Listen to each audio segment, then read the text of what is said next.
guess I should start the traditional way. Peace be upon you. Assalamu alaikum.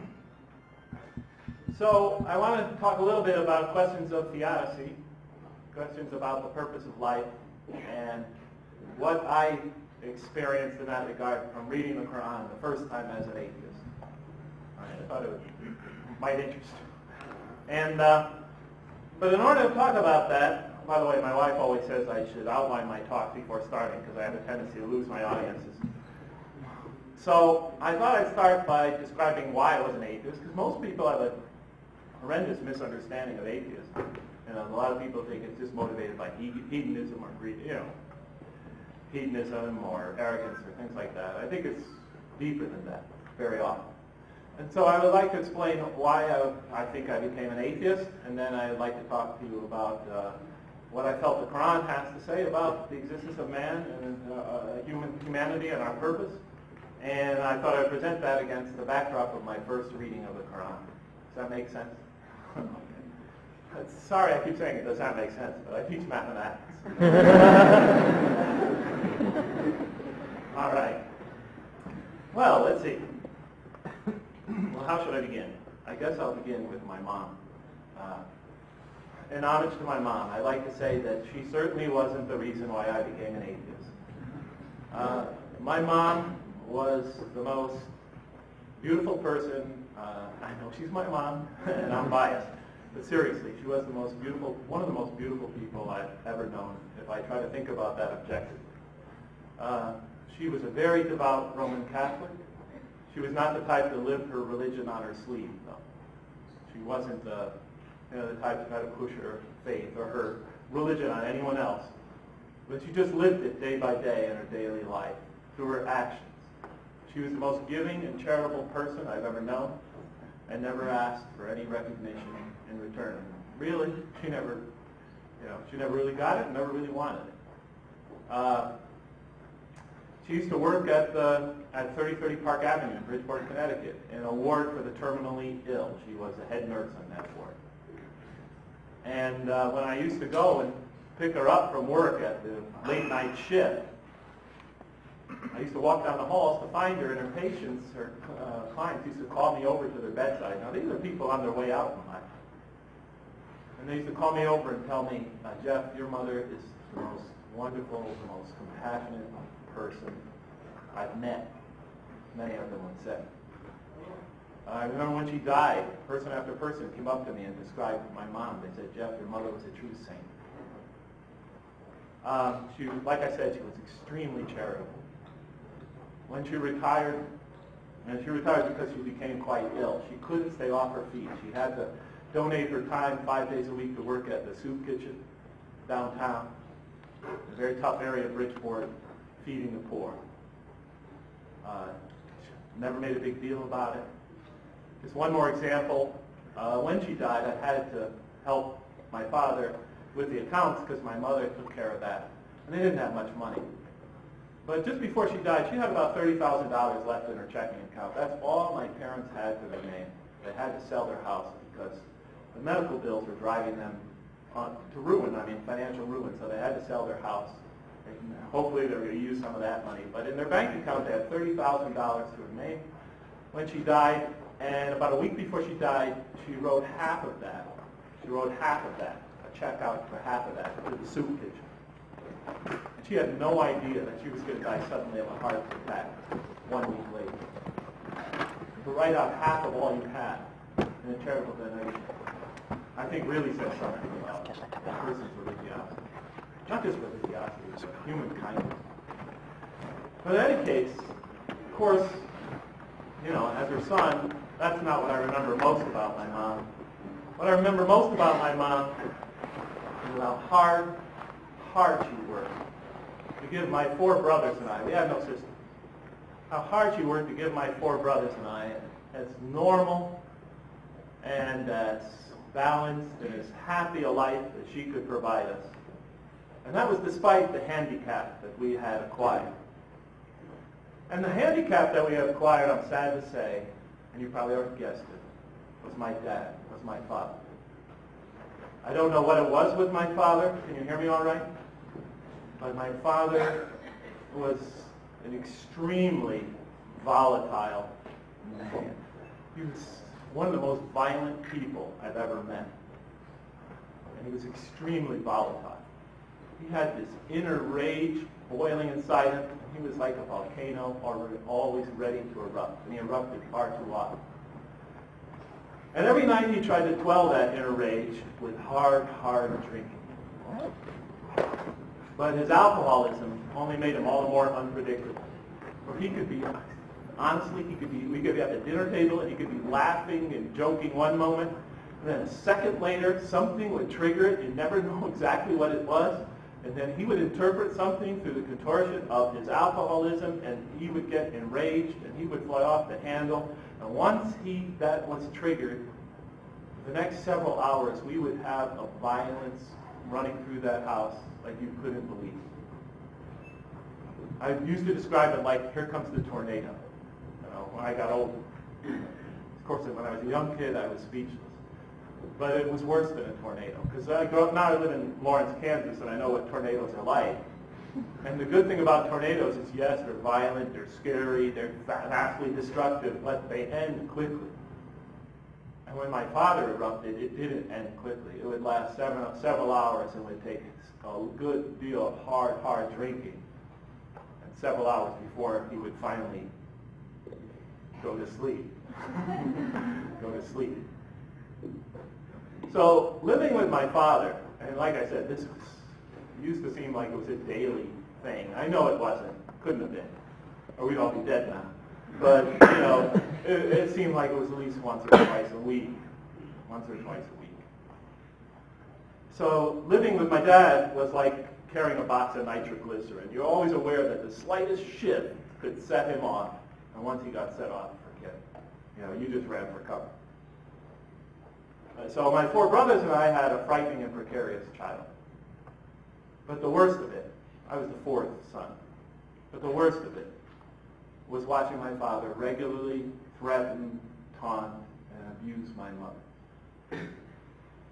It's really not so bad when you're a child and you are the young boy, and you are the target of your father's violence. It really isn't.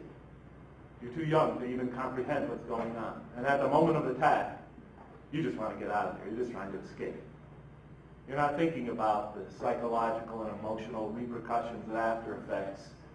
You're just trying to save your hide. And when it's finally over, you might even excuse the onslaught. You think maybe you deserved it. If not for something you did this time, then maybe for something you did in the past and you felt you got away with it. Sometimes you could rationalize it, pass it on. Maybe the next day's nice to you. And you tend to be very forgiving, at least in the early days. But the terror of watching your father go after your mother is an entirely different level of fear. Because she's the only source of warmth and kindness, of softness, of love and compassion that you know. And your already violent and chaotic existence. And you know, if he takes that away, you're left with nothing. But far worse than the fear is the guilt. It's the guilt. It overwhelms you and it comes from several directions. First of all, there's the guilt you feel for this antipathy that is growing in you towards your father. And you try to stop it. It just keeps on getting bigger and bigger and bigger, becoming more and more a part of you. Because we're taught to love and respect our fathers. Especially, in Catholic school, I was taught that every day. You're taught to love and respect your parents, especially your father. And we're born with a natural bond to our parents, and at the same time, you feel your own rage growing in towards it. And then, of course, there's the guilt that comes from knowing that at any night you might be the cause of this night's violence. Maybe something you said or did that your mom tried to, then tried to intervene is the cause of it. Maybe something you said or did unknown to you. You never really know quite what it is. Maybe just his dislike of you was the cause of an argument between your mom and him, and then it got out of control. It doesn't take much to get him out of control. Maybe something you said or did that your mom tried to, then tried to intervene is the cause of it. Maybe something you said or did unknown to you. You never really know quite what it is. Maybe just his dislike of you was the cause of an argument between your mom and him, and then it got out of control. It doesn't take much to get him out of control. And then there is the worst guilt of all. That's knowing that time and time and time again your father went after your mother and you did nothing. Of course, you're just a young child, but out of fear for your own safety, you hid upstairs, you pulled the blankets over you, curled up in your bed, you whimpered and you cried, you took the pillows and buried your head under pillows, hoping to drown out the violence. But you knew that your father was going after her again and again and again, and every time you did nothing. And with each such incident, you come to see with ever greater clarity your own weakness, your own incompetence, your own impotence, your uselessness, your cowardice. And the hate grows and festers inside. Not just for the man that you call father, but for yourself as well. It's a horrible, horrible thing to make a young child choose between himself or herself and their mother. It's just horribly, horribly unfair. When I was little, though, I used to daydream about life without my father. I just wanted the fear to go away. I just wanted to get out of this nightmare that was our lives. So I prayed it again to God, the God I was taught about, the God of mercy, the God of love, the God of caring, the God who could do anything. So I prayed again and again to God to remove my father from our lives. But my dad was always there. And every year he got worse and worse and worse. And I began to wonder early on if God really was. I started wondering that question long before my classmates ever started considering those questions. I could not fathom why God would sentence my mom, a saintly woman, to lifelong punishment. I couldn't understand what great sin that she committed or that we, her children, had committed to deserve my father. I lacked the maturity to sort out such questions, but I definitely had enough fear and anger to provoke them. I was too young to see the wisdom in allowing my mom to suffer the violence and abuse of my father. I was too young to understand why God would let innocent children tremble night after night in their beds, fearing that they might not see their mother the next morning. I was too young to even see how the mercy and forgiveness of God could extend to my father with all his terrible failings. All I could see in my life was chaos and violence. And it became easy for me to start questioning the existence of God early on. The turmoil of the 60s and 70s, that's when I was a young teenager and then an older teenager. The turmoil of the 60s and early 70s only reinforced my skepticism. The assassinations of John and Robert Kennedy and Martin Luther King, who were big heroes, people my age, only to be replaced by corrupt politicians like Spiro Agnew and Richard Nixon. We loathed, saw as utterly corrupt.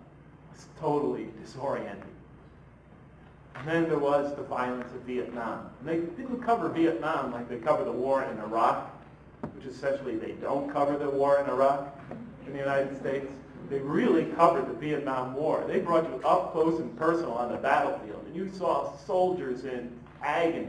You saw civilians getting slaughtered, or at least you saw the after effects of that. Pictures of little children running down the street after a napalm attack with their bodies on fire. Night after night after night, you saw the young men being brought home in body bags. And you see that violence on the screen. You see the villages on fire. You see bombs having gone off and body parts all over the place. I mean, they brought you into the battlefield. And we witnessed that horror night after night. And in cities like mine, like Bridgeport, Connecticut, where there's massive poverty, we had the race riots and the race wars. Long before gang fights and gangs became popular, we had gangs in Bridgeport, Connecticut, and we were making war on each other in the streets. And we had the burnings, the looting, the race riots. We had it all. And the world just looked like it was all coming apart. I remember I used to be saying to my mom, I said, I don't think the United States of America is going to last much longer. And then there was, of course, the threat of nuclear annihilation.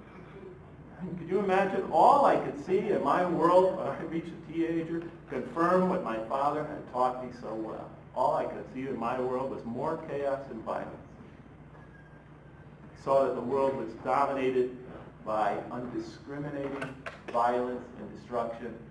And very soon I began to wonder why. Why would an all-loving, all-perfect God make it that way? Why wouldn't he just make us angels if he wanted us to conform to his will and pop us into heaven? I mean, why would he make this inferior creature if he could make this superior being and put us into heaven? Just didn't make sense to me.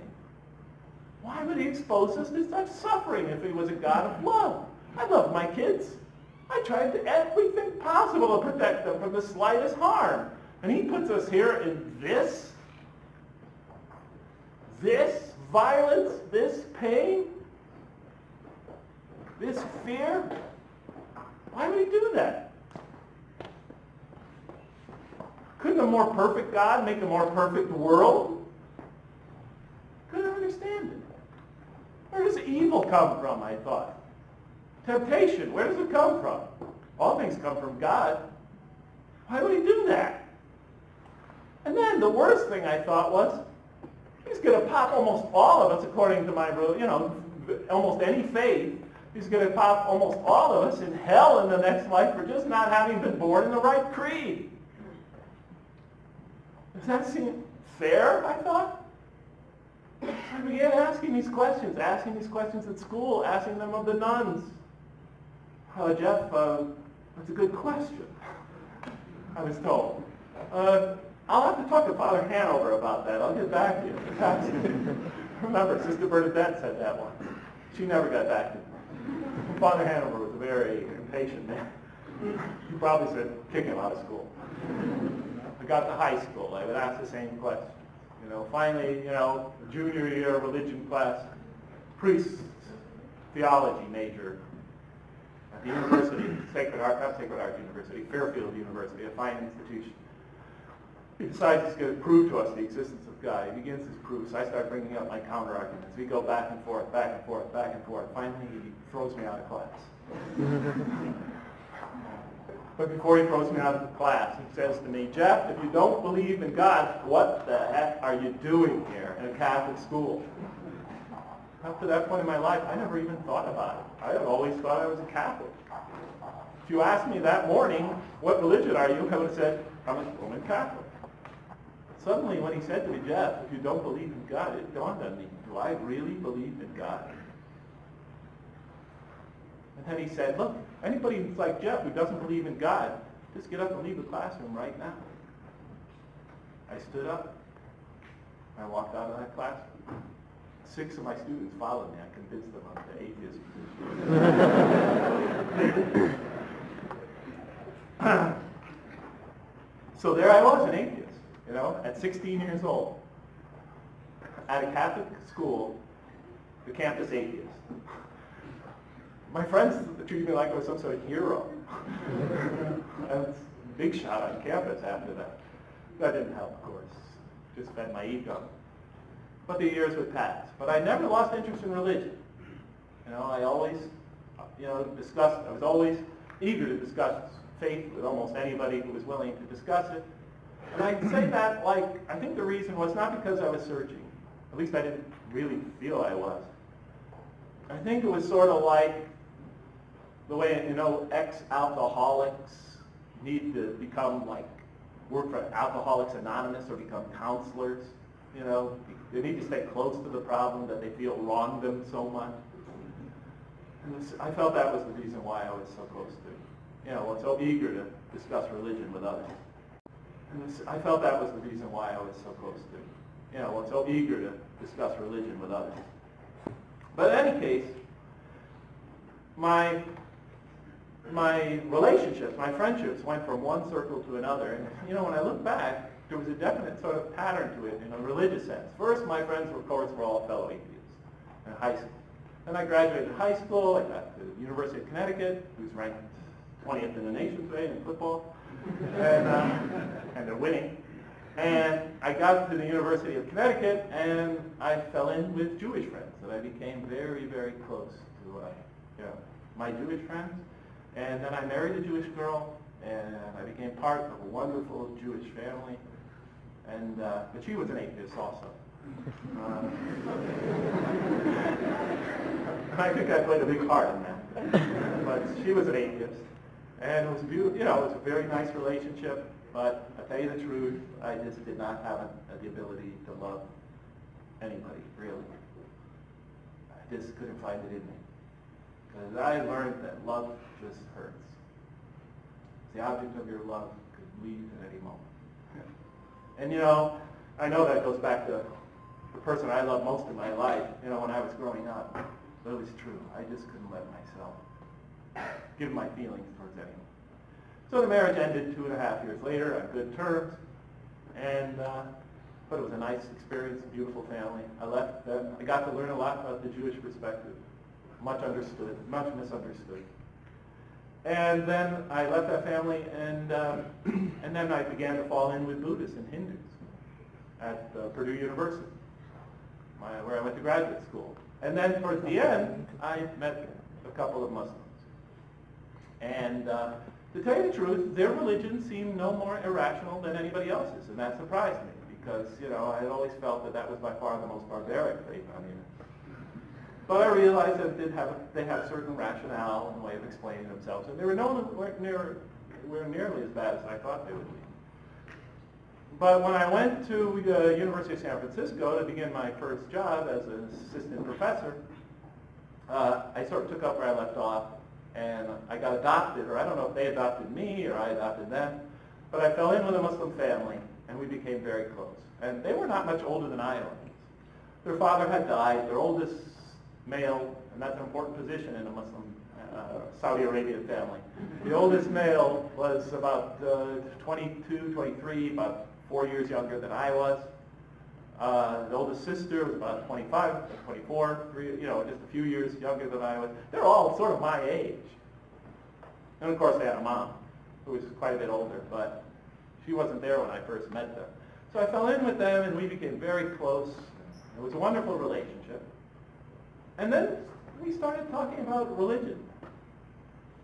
Even though, you know, Mahmoud, our relationship began by him taking me to all the bars in San Francisco. But that made me feel safe with Mahmoud. Good, this guy is nice. He's normal. You know, I mean, that's the way I thought. And they were not very religious, so I liked them. So I felt comfortable talking to religion about it. And we would discuss religion, and I'd ask them questions and things like that. And then one day they asked me what I believed, what religion I believed. And I looked at them, and this was something I don't usually share with anybody. I usually kept that to myself. But I told them, well, frankly, I usually dodged the question, but this time I said, honestly, that's how close we were. I don't believe in God. And they looked at me like, you know, I just told them I was dying of cancer. And they said, why not? And I began to tell them. I just thought I'd give them a couple indications. Well, you know, guys, there's so much violence in the world, and I just don't see how to, you know, how that gels with the existence of an all-merciful, loving God. And then they would start arguing against me, and then I would start arguing back, and then I would present more reasons and more reasons and more reasons, and then I'd be asked to start asking them questions, and they'd get backed into corners and things like that. Finally, they said to me, Jeff, can you please not, after about 3 or 4 of these conversations, not talk about religion anymore? Doesn't seem to be doing us much good, and it doesn't seem to be doing you any good either. So they asked me not to talk about religion anymore. And I felt ashamed of myself, because in America there's 3 things you don't talk about with other people. You know, out of just sensitivity to others, out of respect. You don't talk to them about how much money they make, you don't talk to them about what their politics are, and you don't talk to them about their religion. So, you know, I felt ashamed. I felt awkward. What I did was very awkward, discussing religion with them. I think their reaction was almost the same, but in reverse.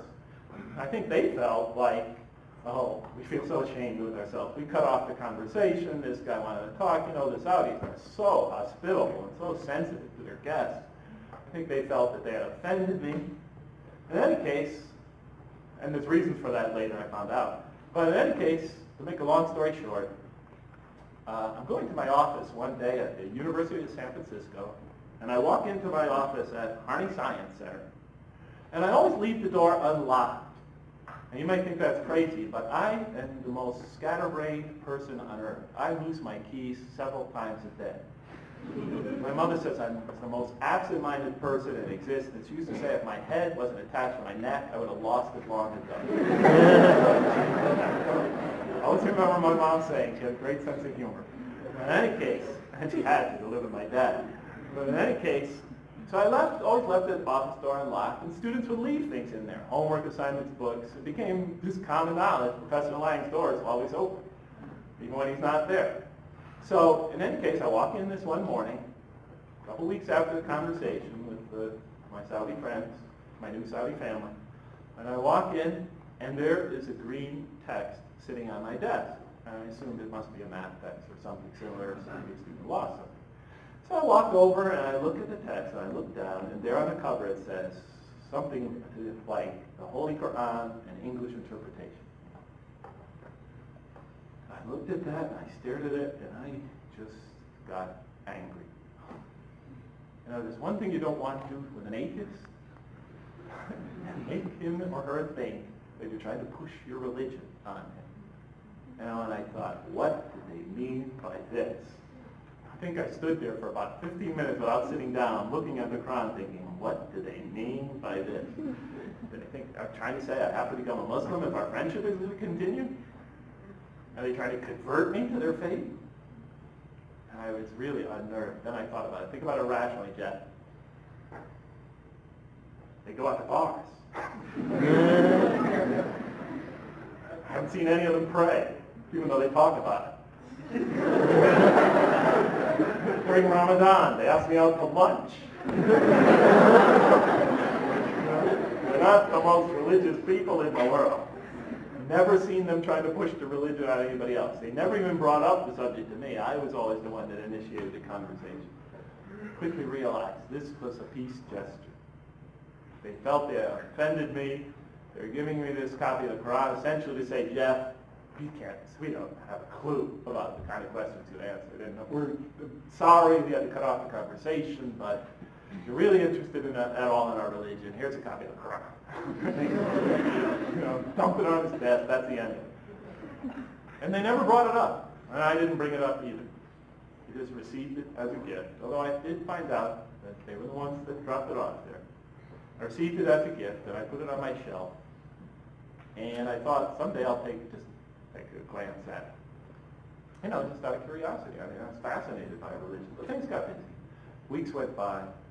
But then I ran out of stuff to read because I had shipped all my books from Purdue University, because I was a poor graduate student, the cheapest method possible.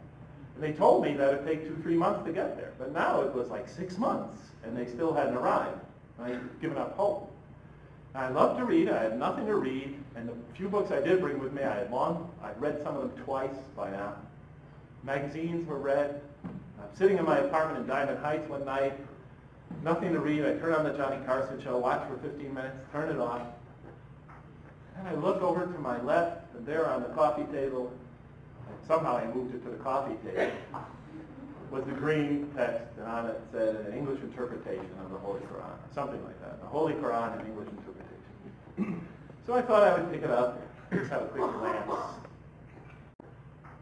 And I look over to my left, and there on the coffee table, somehow I moved it to the coffee table, was the green text, and on it said an English interpretation of the Holy Quran, or something like that. The Holy Quran and English interpretation. So I thought I would pick it up, just have a quick glance. You know, up to that point, I never really got a lot out of reading scriptures. I did read some translations, various scriptures, but I found you get more out of talking to people, you know, or reading about the religion, what other people write about it, rather than actually reading the scripture. So I wasn't expecting much. So I picked it up, and I began reading it. Thought I'd read a few pages. And it surprised me. Even the first surah surprised me. It's the one the young man, did he recite it today? No, he recited it the other day. Or he recited it the earlier program today. The first surah of the Quran, just 7 lines. All praise be to God, ruler of all worlds, the merciful, compassionate, master of good. It's like a hymn of praise. It reminded me of the Psalms of David. That's what I related. And then I got to the end of it, and then I suddenly realized it switched from being a hymn of praise to a prayer for guidance. And I thought, oh, how clever this author is. Tricked me into making a prayer for guidance, prayer to God I didn't even believe in. And I thought, well, at least he's clever. So I turned to the next surah, and it begins, Aleph, Lam, Mim, 3 Arabic letters. That is the book, wherein no doubt is the guidance for those who are on their guard, alert, on their guard, on their toes. So I read that, and I said, are you talking to me? Because I just made a prayer for guidance, inadvertently. And now it's saying, that is the book wherein no doubt is the guidance. And then I look at the opening line, and it says, that is the book. So I thought, this author really is very good. Because first of all, he's doing something ingenious. He's writing a revelation. And instead of making a revelation the history of a people or a biography of somebody or a bunch of great anecdotes of beautiful stories, it's God's personal address to the reader. You're reading it, it's God addressing you. I thought, he's bold, but he's also, ingenious. It's like the 10 Commandments expanded to a text. So I was very intrigued. So I kept on reading. And the next several lines, the next 20 or so lines, sort of summarize what the Quran is all about. And then it talks about the prerequisites for gaining knowledge and guidance from the Scripture. It talks about those who will not gain guidance. It talks about those who will reject it out of hand and can't be guided by it. Dismisses them in one line. And then it talks about people who are on the fence. It goes into some detail about them and their inability to make their minds up, and some of the psychology behind their kind of waveringness and uncertainty. And then finally, after it gets through that, it talks about the use of allegory and prophetic guidance and things like that in very concise, short form. Fits all that in. Beautiful poetic style, lyrical style, even though it doesn't resemble Arabic poetry. But in any case, then after I get through that, I come to verse 30 of the Quran, and I'm impressed, but I'm getting close to ready to just read a few more pages. Then I come upon this verse, and it says, Behold, your Lord said to the angels, I am going to place a vicegerent on earth, a representative of mine, a successor, a emissary, might be a good word. The Arabic word is khalifa for the Arabs in the audience. I'm sure you know it. It's a hard word to translate, but that's pretty close. Behold, your Lord said to the angels. This is a heavenly announcement. And in the announcement, God says in heaven before all the angels and hosts, makes this phenomenal election. I'm going to make this, I'm about to create a representative of mine on earth, one who acts on my behalf. And the angel said in the next verse, will you place therein one who will spread corruption and shed much blood? Will you place therein one who will spread corruption and shed blood? While we, the angels, celebrate your praises and glorify you? And I read that verse, and I just froze. Because it all came back to me. I was a graduate, I was a professor now. I had sort of kind of cut away from my past, failed myself from it, felt I was getting away from it, and that verse just brought it all back. It brought back my dad, my mom, the chaos, the violence, my neighborhood, the gang fights, Vietnam. All of it just came rushing back through my mind, because that was my question. God starts it by saying, yeah, I'm going to create this great representative of mine on earth. And the angels say, you're going to put there in one who's going to spread corruption and shed much blood? when you could just make us, while we, the angels, celebrate your praises and glorify you? Why are you creating this most criminally inclined and violent and destructive being, when you could just make us, who celebrate your praises and glorify your holy name? It felt like the author had taken my whole life and reduced it to those 2 lines. I felt this weight come over me, as if he had pulled me into some dark and silent corner to speak only and directly to me. I felt like this was written for me.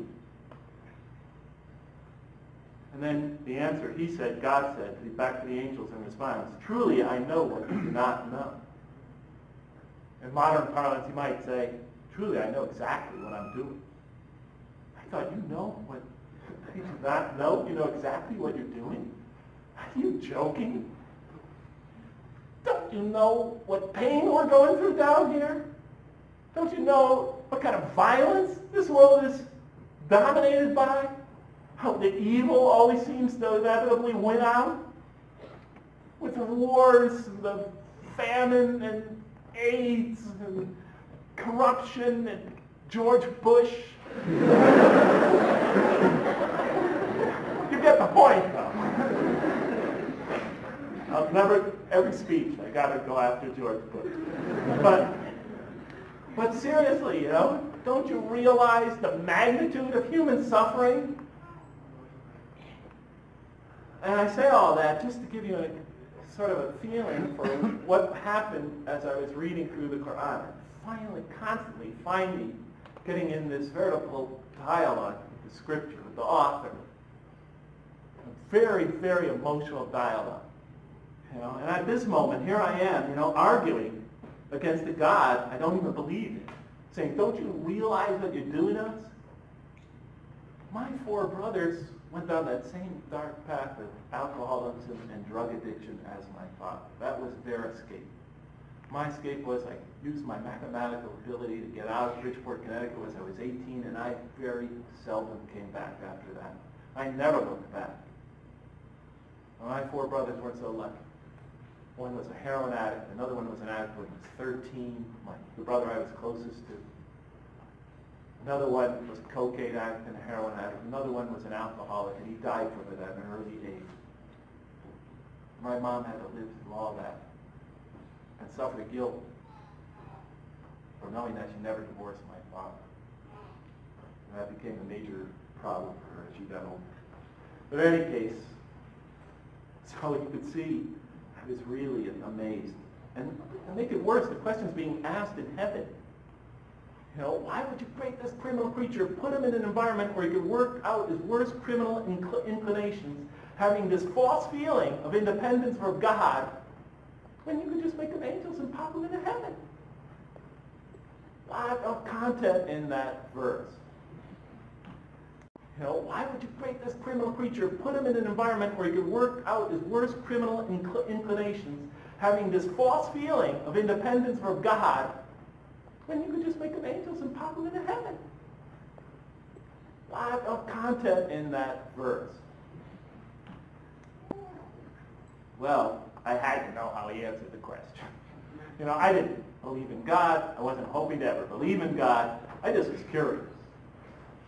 I thought the author had committed theological suicide by bringing up that question at the beginning of the story of humanity. Ask it at the end at least. Not at the beginning. You're going to lose most of your audience right there. But I had to see what he had to say. So I came to the next verse, and it reads, and he taught Adam the names of all things. And then he placed them before the angels and said, tell me their names if you are right. Now, I've read the story of Adam many times. It's a beautiful, beautiful biblical story, by the way. Powerful, passionate, really a lot of angst in that story. I thought, did the author get it wrong? Did he just not understand the story? Because why we're here from the biblical perspective. This life is punishment for that sin. But, he seems to have it wrong, He's saying, I'm about to put this vicegerent on her. I thought, we're not put here to fill some positive function, to be elected to some lofty role. We're put here as a punishment. But that's not what the verse says. The angels ask the obvious question, and now the Quran, and presumably God, from the perspective of the Quran, is starting to explain things. And then he taught Adam the names of all things. So in answer to the angel's question, first the Quran is emphasizing that God teaches man, and man is a learning creature. And then he taught Adam the names of things, and then he placed them before the angels and said, tell me their names if you are right. Now, when you read a text like this, you kind of, I was always taught to learn how to read poetry and, classical works. So you got to kind of read between the lines. But what is it saying? It emphasizes that God teaches man how to name things. In particular, what special intellectual gift is God teaching him? How to communicate verbally with others, how to assign verbal symbols to all that comes into human imagination. And the Quran says this is one of the great gifts that God gave, one of the preeminent gifts that God gave man over the other beings. His great ability to communicate. Later in the Quran, it will say, read in the name of your Lord, who created man out of a tiny creature that clings. And then it orders the reader again, read, for your Lord is the most powerful, for he gave man the use of the pen and taught him with it. He taught man the use of the pen, taught him what he could not know. Emphasizing the collective way we all learn, especially through the use of the pen. Quran says that this ability to communicate, and to communicate verbally, and to communicate via writing, is one of the great, great gifts that God gives humankind. And the very next verse after that one I just said, but truly man is ungrateful because he views himself as independent of God. He starts to think that he's so great intellectually that he even starts to think he doesn't need God. He starts to challenge the existence of God. Very powerful verse. But in any case, Quran puts great emphasis on the human intellect. But here it seems to be emphasizing it in response to the angel's question. Because not only does he teach man, but then he gives the angels an intellectual test. He places some things before the angels and says to me, now name them if what you said about the humans is right. But it doesn't make sense to create them. What did the angels say? They said, glory be to you, O God. We have no knowledge except what you taught us. We don't have the understanding, the intellect, the knowledge to perform this task. It's way beyond us. They say, in truth, it is you who are knowing, the wise. You have the knowledge, the wisdom. It's easy for you. You are God. You're infinitely knowing, wise. But we're only angels. This is way beyond us. See, it's emphasizing intelligence, intellect. Now, what does the next verse say? And then it says, and then he said, God said, O Adam, tell them their names. And then the very next verse says, and then when he had told them their names, it's nothing for the human. In the style, it jumps right to that statement as if it's a hop, skip, and a park for Adam. Oh, Adam, tell them their names. And when he had told them their names, it's nothing for them. Nothing for the man. And when he had told them their names, God said to the angels, did I not tell you that I know what is unseen in the heavens and the earth? Did I not tell you that I see the big picture, that I know exactly what I'm doing? The angels fail where the human excels easily. And that I know what you reveal and what you conceal. And I stopped for a second. I said, wait a minute. Okay, you've emphasized human intellect here. Showed the angels that men are potentially intellectually superior to angels. Okay, I got that. What's this line about revealing and concealing? You didn't say anything about revealing and concealing. Did I not tell you what you reveal and conceal? And this is the method of the Quran. It asks questions where the answer is you have to sort of reach inside yourself and think and deliberate and ponder. It forces you to read between the lines. I'm looking at that and I said, what did God reveal and conceal? What did the angel's question reveal and conceal? God said, did I not tell you what you reveal and conceal? So I think about it for a second and I think, well, what they revealed was obvious. Humans humanity's sinister propensities, man's criminal nature, human destructiveness and violence. Are you following me? But what did they conceal? I didn't see them conceal anything. It didn't mention what they conceal. And then, of course, I realized it's obvious. The flip side of the coin. Yes, humans could do great violence. Yes, they could do terrible destruction. Yes, they could do tremendous evil. But they could also do tremendous good. But the angels, like I, was always blinded to that side of human nature. The angels in their question, and I myself, was always blinded to that side of human nature. I always just saw the dark side. It was too big in my mind. Blinded me to the other side. Yeah, human beings could do tremendous good. They could rise to the heights of compassion and empathy and goodness and self-sacrifice. And sometimes the arrival of one type provokes the arrival of the other type on the human stage. So you get Adolf Hitler and Franklin Roosevelt, right? Forces of Franklin Roosevelt to rise to his evil, or you get that sort of thing, the very evil, very good, arriving on the same stage of the same country at the same moment in history, or the same city, or same city block. Maybe, I thought, even the same house. But in any case, what the Quran was doing was forcing me to think. It was opening my eyes to other possibilities. But it was involving me in this perpetual dialogue. Very often I get really mad at the author, whom I assumed was a man, of course. And then the next line says, and behold, he said to the angels, and I won't take you through the entire Quran, by the way. Unless we're going to be here till, I don't know, next September. I'd like to, but we'll all die of starvation. And then the next line says, I'll just take you through a few more lines and then try to rush things along after that. And we said, and by the way, if you want to find it in greater detail, it's a chapter about 100-page long in my book, Losing Our Religion, A Call for Help. I write about this at some length. So I'm just going to, sort of summarize. And we said in the next line it says, and we said, oh Adam. No, in the next line it says, after, behold, Adam told her the angels, etc. The next line says, and behold, we said to the angels, after the humans succeed, but the angels fail. And behold, we said to the angels, now bow down to Adam. And they bowed down. Not so Iblis. It says he refused and was arrogant. He was of those who reject faith. So, in response to that demonstration, God says to the angels, now bow down to Adam.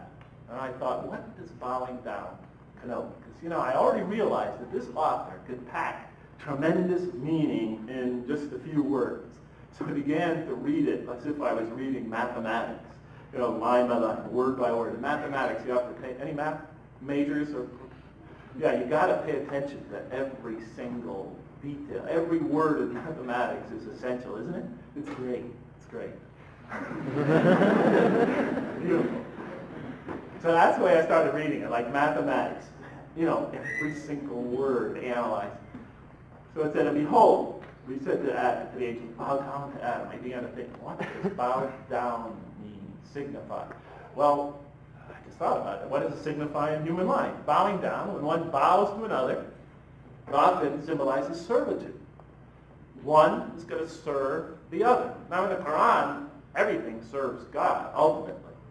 But the Quran seemed to be saying that the angels, and this would be supported later on, the angels serve God in this way. They serve humanity in their development on earth.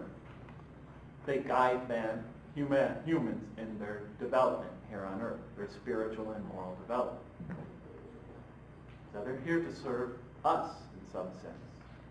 This source of magnanimous urgings, these angelic influences we feel. And what else does it mean? It also could mean that one is superior to another. And certainly that seems to be the point in the Quran. Humans are potentially superior to angels. The angels ask the question, why create that when you could create us? God says, you didn't consider this. And now he's telling the angels now, bow down to Adam after this demonstration. So it seems that the Quran is saying humans, with all their flaws, their voluntary surrender to God is more valued in God's sight. Their voluntary turning to God is more valuable in God's sight than the angels' programmed submission to God. But that comes later. So they're told, bow down to Adam. And then it says, not so Iblis. Now, who is Iblis? Later in the Quran, that confused me. What is Iblis? What are the angels? Well, later in the Quran, we find the angels do what they are told to do. They are almost programmed creatures. They cannot go against God's will. So who is Iblis? He was among the angels. Well, the Quran tells us he wasn't an angel. He was actually of the jinn, another unseen entity. But he's an unseen entity of a potentially rebellious nature. And it turns out that Iblis is the father of temptation. God introduces not just the angelic influences that we are exposed to, but the satanic influences as well. But source of temptation, but subliminal whisperings, as the Quran describes it, in our mind. And that's the sole role of Satan in the Quran. He's stripped of all the other powers that we associate with him, and his sole purpose is to give us those subliminal dark urges when we're faced with a moral dilemma. And in one place in the Quran, it has Satan say on the Day of Judgment, I had no power whatsoever over you. I but whispered and you followed. So he is that perpetual voice we hear in our minds urging us to do the wrong thing. And the angels are that perpetual voice when we're faced with a moral decision that urges us to do the right thing. And the Quran, these two voices that we hear in our modern language, in our minds, in the Quran, in our hearts, in the Quran, the whisperings in our chests, these two forces that we are exposed to heighten our awareness of the morality of a decision that we're facing. They act as sort of moral catalysts. They bring to our mind, when we're faced with a moral dilemma, the greatness of the situation, so that when I'm thinking of cheating on a test, it very much brings it into focus. And one voice is saying to me, go on, get the good grade. The other voice is saying, no, that's cheating, do the right thing. And I'm starting to sweat and get nervous because I'm hearing it from this side and that side.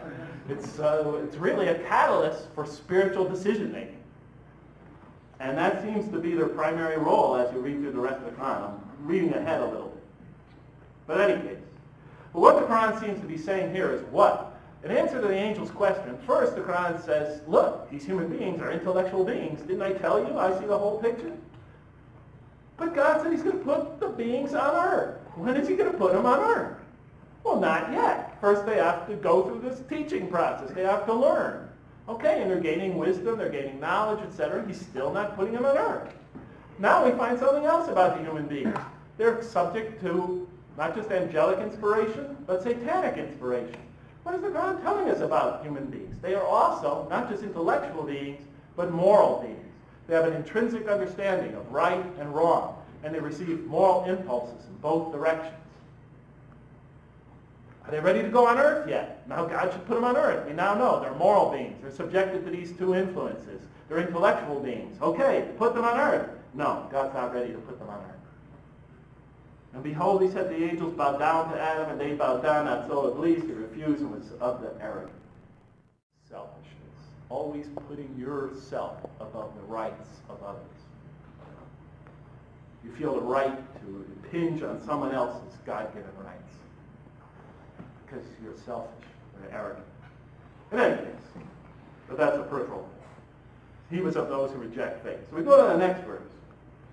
And we said, O Adam, dwell you... I have other verses written down to support that one, but skip it. I want to stick with the story as it is. I'm trying to keep you close to my first reading. Is that okay? And then we said, O Adam, dwell you and your spouse in the garden, and eat freely thereof what you wish, but come not near this tree, for you will be among the wrongdoers. I read that verse and I thought, the Quran certainly has a penchant for understating things. Because this is the famous and fateful command. O Adam, dwell you and your spouse in the garden, and eat freely thereof what you wish, but come not near this tree, for you will be among the wrongdoers. What's wrong with that verse, I thought? As those of you who came from a background like mine, there's no sense of urgency. There's no tension in that verse. It was taken out.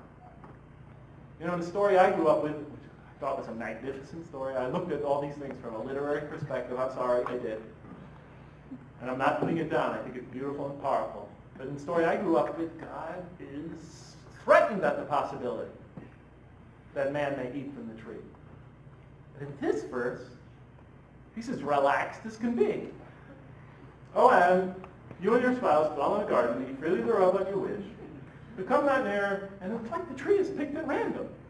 Come not near, let's see, this or you will be among the wrongdoers. I thought, does this author not understand the story? You know, because it's like he's using the same things, but he's permuting the details and telling it another way and bringing up different critical changes. It's almost as if he's using it, this great, great story, captivating story, as a vehicle for an original message. But no better story to capture the reader than this one. And they can see things he didn't see before. At least I thought that's what he was doing with me. So you and your spouse and eat freely thereof what you wish, but come not near this tree, for you will be among the wrongdoers. So I was really getting confused and frustrated. And then the next verse, but Satan caused them to slip and expelled them from the state in which they were. And we said, go you all down. Some of you will be adversaries of others, and on earth will be your dwelling place and provision for a time. Slip? I thought Satan caused them to slip. I thought he really has a penchant for understating things. The greatest sin in the history of humanity, the very sin why we're all down here sentenced to life, the very sin by which we're all suffering and slogging, and the pain and divorce, and, you know, the misery of life.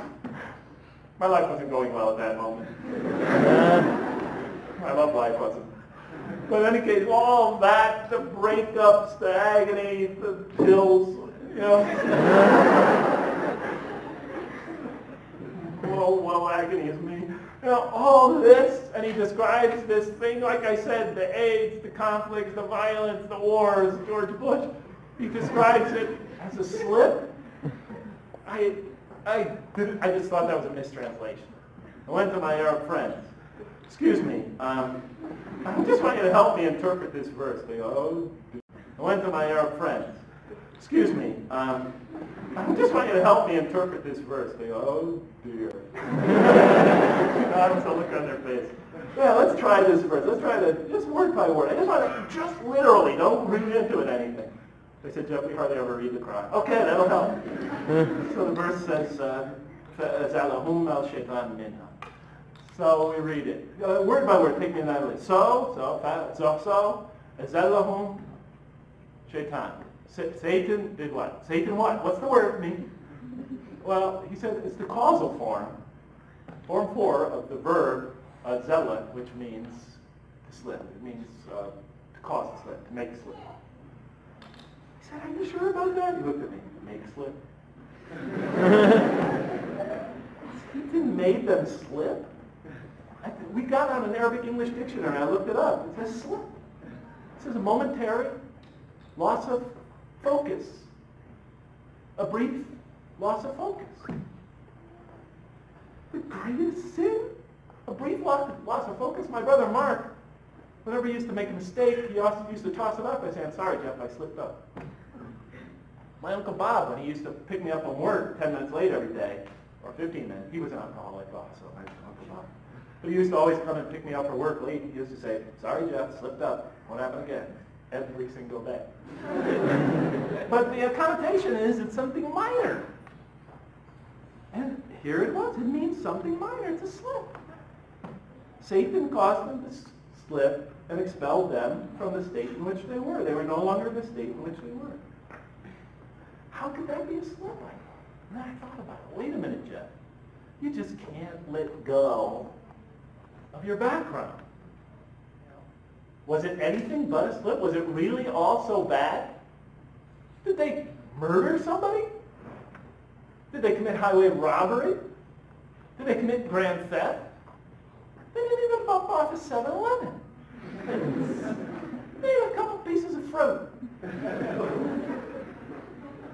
You're not going to throw somebody into jail and throw in a lock and key for eating an apple, for God's sake. It doesn't say it was an apple, but, they ate something. Yeah, it's just a slip. According to the Quran, everything it says in the Quran, everything it will say after this, it was just a slip, it was a minor thing. And God, in the next verse, forgives them right away. But here it says, but Satan caused them to slip and expelled them from the state in which they were. And we said, go down, all of you together. Some of you will be adversaries of others. I thought. Well, the angel alluded to that thought. And then on earth will be your dwelling place and provision for a time. Dwelling place and provision? No, you got it all wrong. Earth is not your dwelling place and provision. Earth will be pain for you. That's what it says. That's what it's supposed to say. You're going to be in pain there, and you're going to, you're going to stub your toe on the ground, and there's going to be thorns, and it's going to work by the sweat of your brow, and you're going to be a working creature like a slave. And then what else? And then the woman. Where's the woman? And then the woman. You, because you tempted man and leagued yourself with Satan, you will suffer everyday labor pains. You, monthly period. And the worst of all, even though you're more intelligent than man because you duped him with a league and by leaguing with Satan, he will be made to rule over you. It's powerful. It is powerful. But here in the Quran, I'm not making fun of it. I love that story. Always did. But here the Quran's emphasizing and using this vehicle to just bring out a different perspective on life. Because here, God doesn't lose it. It's not even angry. It says, go you all down, some of you will be adversaries of others, and on earth will be your dwelling place and provision for a time. And dwelling place, the word the Quran uses for dwelling place, it's like a place of comfortable repose. The word that uses for provision, what a bad interpretation. It means like something that's enjoyable to eat, things that are enjoyable to dine on. On earth, it's not the words of an enraged deity. When I walked into the hotel yesterday and they said, Mr. Lang, your boat will be room 646, and for your provision, there will be a continental breakfast in the morning. I didn't go, what do you mean? It's not the word that somebody is angry at you. And then, it's okay, God's not angry. Why is he putting them on earth, I thought? What's going on here? And then the next verse confused me more. Then Adam received words from his Lord. And his Lord turned to him mercifully. For he's truly oft returning, ever merciful. What's all this talk about mercy, forgiveness, and turning towards Adam? In the Quran, the word tawab means that God turns towards others. He just doesn't forgive. He reaches out, he assuages, he guides, he inspires, he helps. But in any case, Adam received words from his Lord, and he turned to him, for truly is oft returning the merciful. The next verse we find later in the Quran, it says it explicitly, he forgave them. And notice that most of the responsibilities we put on Adam. But in any case, God forgives them. Then okay, then why not just put them back into heaven? I turn to the next verse, and again, it emphasizes this going down business, but in case I thought that the Quran was saying that they're put down on earth as a punishment, once again, the Quran shows me a different light. It says, we said, go down from the state, all of you together, and truly there will come to you guidance from me. And whoever follows my guidance has nothing to fear, nor shall they grieve. God in this verse is comforting the humans. They made a mistake. They're now in this unfamiliar environment. They feel afraid. They feel remorse. They feel insecure. And what does God do? He reaches out to them and assures them, I know this is hard. I know you're afraid, but you have nothing to fear. Just follow my guidance. It'll come to you. It'll come to you in many forms. But whoever follows my guidance, they have nothing to fear, nor shall they grieve. It's like I sometimes say to my children, I know sometimes life is hard, but it is necessary. You need to go through this. This is how you grow. But then I thought again, wait a minute, now he's definitely forgiving them. Okay, then put them back into heaven. You know? It's conflicting with my, the way I always thought about this. I mean, once, like for example, my daughter Jamila. I hope you don't mind me giving you a quick example. My daughter Jamila. I'll try to tie this up in 25 minutes. Sorry it's taking so long. My daughter Jamila did something wrong. And she was 12 years old at the time. And I said to Jamila, Jamila, because of what you did, it wasn't that bad, it was still bad. I'm going to dock your allowance this month. Your $5. She said to me, she didn't say to me, she looked at me and the tears started streaming. My wife says I'm the biggest marshmallow in the world. And I am the biggest marshmallow. I look at the tears and I go, all right. I forgive you. I forgive you, honey. Just, you don't have to cry. I realize, this is something you have to go through. I forgive you. Immediately the tears stop, as if she turned them off with a faucet. Then she looks at me and says, without skipping a beat, do I still get the $5? Typical Jamila. I said, no, now, wait a minute. I want you to learn from this, and I think it's important that I take what she interrupts me. Daddy, either punish me or forgive me. Punish me, don't give me the $5. You forgave me, give me the $5. Her logic was unassailable. I told her, okay, you got the $5. But okay, God forgives them. Put them back in heaven. Why not? Obviously, that's what he should do. And I thought about it. Wait a minute, Jeff. Nowhere in this does it suggest that humans on earth as a punishment. When God says I'm about to put the humans on earth to be my vicegerents, the angels ask the obvious question. That would be a perfect place for the Quran to clarify. Yes, I know. They are destructive creatures. And when they do that kind of violence, then I'm going to put them on earth as a punishment. No. It says, no, you didn't see, I see the big picture. See, they're very intelligent, and they're moral beings, and they could grow morally and spiritually. And when does he finally put them on earth? They go through this development pattern. Not when they grow spiritually, not when they grow intellectually, not when we find out all about them. They finally get ready to go down to earth. When does God feel they're ready? When they exercise their first independent choice, their ability that God gave them to make an independent choice. Then they're ready. Then he puts them on earth. And then he forgives them immediately. I just finally got to my head. It was banging in my head. Boom, Jeff, think. You're not here as a punishment. Then they're ready. Then he puts them on earth. And then he forgives them immediately. I just finally got to my head. It was banging in my head. Boom, Jeff, think. You're not here as a punishment. I got through that story and I thought, I've got to read the rest of this Quran. The man who wrote this, I thought, was genius. Or at least up till now. I had to figure out, okay, you convinced me. We're not here as a punishment. I get it. Then why are we here? Makes sense of it to me. So I began reading the Quran, verse by verse, line by line, word by word, looking for anything that would hint in that direction. Are you following me? And now I'm going to try to summarize quickly, sort of, what happened. In that story, I noticed, is this thing working, guys? In that story, I noticed, could I try this now? Okay, in that story, I noticed it was emphasizing many things. And I'll just write down some of them. One is humans are going to suffer on earth, right? Suffering seems to play some major role in mankind's drama on earth. Two, next thing that came up was emphasized in the story, human intelligence, human intellect, in response to the angel's question. The angels emphasize the suffering, God demonstrates the superior human intellect. Next thing, choice. God, we see he doesn't put the humans on earth until they exercise their ability to make moral choices.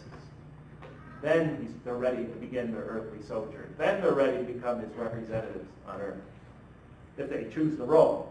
Other things are emphasized, divine guidance, God's forgiveness, in the form of his turning to the repentant person, and helping them and assuaging them and guiding them and so forth and so on, forgiveness and divine guidance, and trying to think of other things.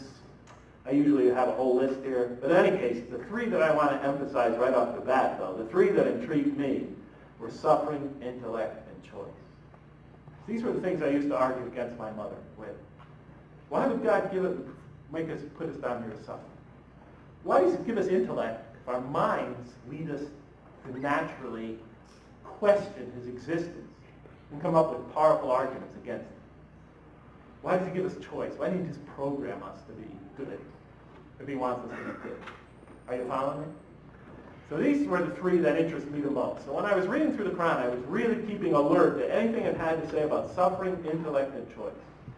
And the first thing I wanted to wonder was, maybe I was reading into the story something that wasn't there. I hope I'm not boring you all. You know, sometimes I feel like I'm lecturing mathematics, and I'm down here in front of the audience, and I'm writing, and I'm getting into it, and I'm really getting excited. I look at my audience, and they look like they're ready to die. So I know this has been a long talk. We've been going more than an hour now, an hour and 5 minutes. Give me about 15 minutes, okay? But, so I was reading through the Quran. Does the Quran really emphasize these things? Maybe I was reading too much between the lines. So I stayed alert to anything that was being said about these three things. Does the Quran, I'll go through this quickly, does it really emphasize the importance of intellect, human intellect, in the attainment of faith in our sojourn here on earth? And it definitely does.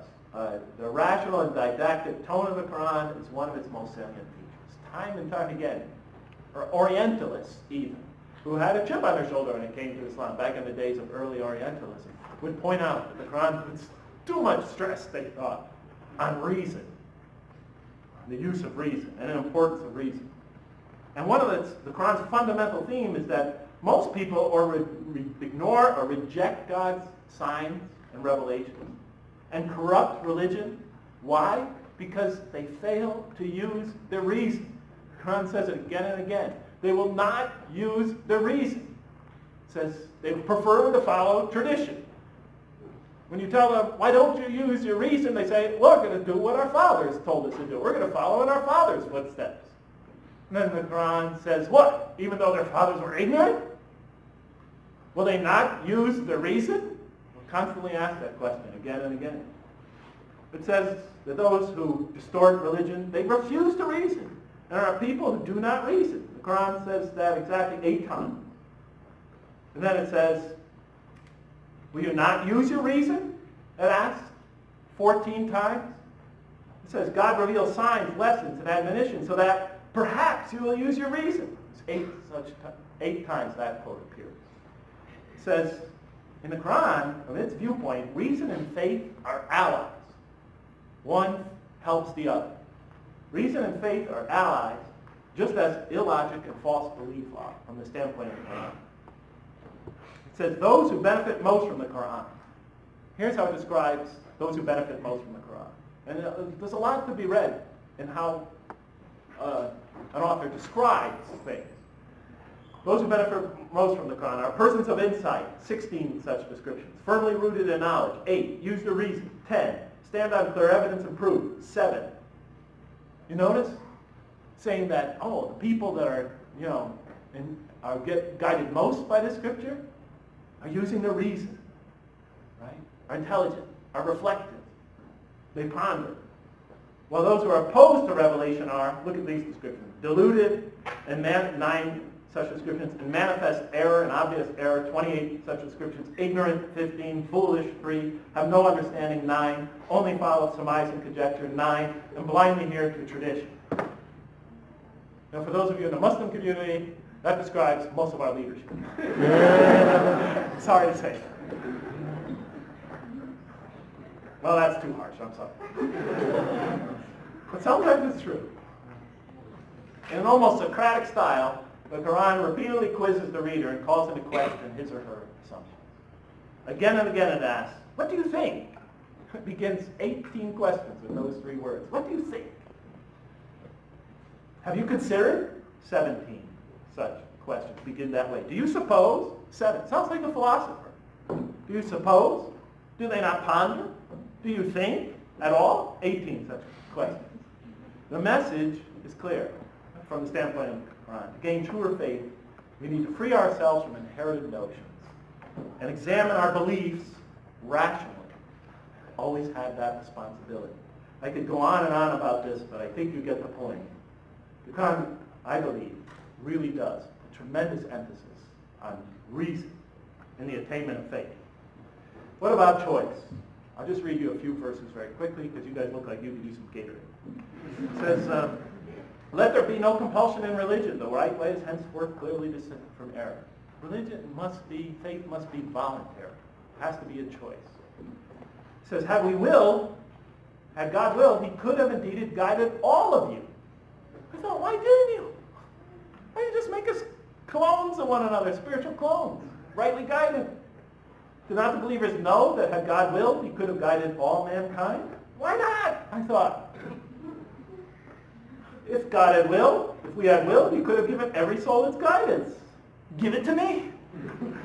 Make it clear. Enlightenment has come from your Lord. He who sees does so to his own good. He who is blind is so to his own hurt. It's your choice. You're the one who gets affected, not me. Quran is saying, I don't get affected. It affects you.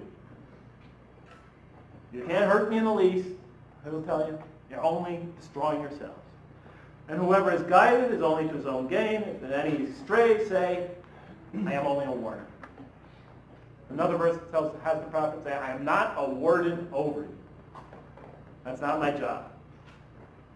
We have revealed to you the book with the truth for mankind. He who lets himself be guided does so to his own good. He who goes astray does so to his own hurt. Time and time again, it's up to you. It has to come from you. This is your choice. Nobody's going to make it for you. And many such verses, like this one. If it had been your Lord's wish, they all would have believed, all who are on earth. Will you then compel people against their will to believe? And obviously rejecting tone. No. The object of the game is not to force people to believe. So the Quran talks about the essential choice that we all have to make. The essential role that choice plays. Does it emphasize suffering? Now suffering is the big one, right? That is the one dilemma for every faith on earth. Does it emphasize suffering? Now suffering is the big one, right? That is the one dilemma for every faith on earth. Some faiths say you have to transcend it. Some say it's a punishment primarily. Some say that you got to be saved from it. Some say this, some say that. And most faiths treat it as something non-positive. What struck me about the Quran, and really annoyed me at first, was the Quran emphasizes the positive benefits of human suffering. And that, from my background, I found very, very provocative. For example, it says, most assuredly we will try you with something of danger and hunger and the loss of worldly goods. You are going to suffer. And we will try you with your lives and the fruits of your labor. But give the good news, the glad tidings, the good news to those who persevere. Who when calamity befalls them say, truly unto God do we belong, and truly unto him we shall return. Give the good news. I read that verse. I said, that good news, this appears in the second surah. Give my brothers the good news. Give my mother the good news. Give Mike Mario, who is gunned down in Beardsley Terrace, one of my friends, the good news. Give his mother the good news. I thought, are you naive? I thought, what's this business about truly unto God we belong? How does this relate to our return to God? I don't mean to be offensive to the Muslims in the audience. I'm just trying to explain to you how it could draw you potentially into this conversation. Do you think that you could enter paradise without having the like of those who passed away before you? Misfortune and hardship befell them. And so shaken were they that the apostle and the believers with him, these are good people, would exclaim, when will God's help come? And then it says, oh truly, God's help is always near. See, these very virtuous people, their suffering is so severe that almost at the brink of collapse. And then, but God's help is always near. He's close. Hang in there. Do you think that you could have to paradise without having suffered like they did? I thought, why not? Beam us up, Scotty. You will certainly be tried in your possessions and yourselves. Another verse, every soul must taste of death. And we try you with calamity and prosperity, both as a means of trial. But to us you will return. How does that even relate to our return? Oh man, truly you've been toiling towards your Lord in painful toil, but you shall need him. How does toiling on earth and suffering bring us closer to God? I was in the dark. Just explain it to me, please. I kept running it through my mind. We certainly have created man to face hardship. You created us to face hardship? You made us to face hardship? To experience hardship? Is it our nature to experience hardship? What, are you trying to say we seek it? When things are easy, we look for more and more difficult challenges? Is this in our nature? Do we grow from it? Do we evolve from it? Does he think that no one has power over him? He goes, obviously it's saying a lot of us are slogging away down here and we think we're just down here for nothing. He will say, I have wasted much wealth at the end of his life. Does he think that no one sees him? That we put you down here for no reason at all? Have we not given him 2 eyes to see with, and a tongue and 2 lips, obviously to communicate with, and pointed out to him the 2 conspicuous ways? Open up your eyes, it's saying. Talk to others. See what life is all about from other people's experiences. Look at the people that are happy. Look at the people that are not. Look at those that are serene. Look at those that are miserable. Talk. Look. See. Use your eyes. I'm not yelling at you guys. I'm just explaining. Trying to make it not too boring. But he attempts not the uphill climb. Quran is describing a successful life as an uphill climb, a mountainous climb. The Arabic word is al-aqaba. It's like going up a mountain, climbing a mountain. But he attempts not the uphill climb. And what will make you comprehend the uphill climb? What is life all about? It's an uphill climb. What is the uphill climb? Next verse. To free a slave, or to feed in a day of hunger an orphan nearly related, or the poor one lying in the dust. What is life all about? Reaching out to your suffering fellow brothers and sisters in humanity. No reference is made to what their religious beliefs are. That's what your life is all about. It's not the cars. It's not the suits. It's not the money, according to this verse. It's about reaching out to others. Then he or she is of those who believe. Then he or she is of those who exhorts one another to patience, to perseverance, and exhorts one another to mercy. That's what life is all about, the Quran's saying. I said, I don't get it. But remember, when I was reading this, I was reminded of my mom. Because my mom used to always tell me, Jeff, life is not about getting. It's not about taking. It's about giving. If you want to have happiness in life, you have to learn to give to others, to reach out to others. It's not my nature. Because I grew up in Bridgeport, Connecticut. Life was about survival. I used to say that to my mother. I used to say, Mom, I don't know what planet you're living on. Because when I go out that door, it's not about giving. It's a dog-eat-dog world out there. Just walking from here to the schoolyard, I got to make sure I bring a baseball bat or some similar weapon so I can get there in one piece. And I said, Gus and Mike Mario died, and Gus was beaten to bits the other day, and I won't mention their names, but several other friends were taken to the hospital after a gang fight. It's not about giving. It's about getting to the top. It's about, and if you have to, climb over the carcasses of the other failures on the way. But I was 18 at the time.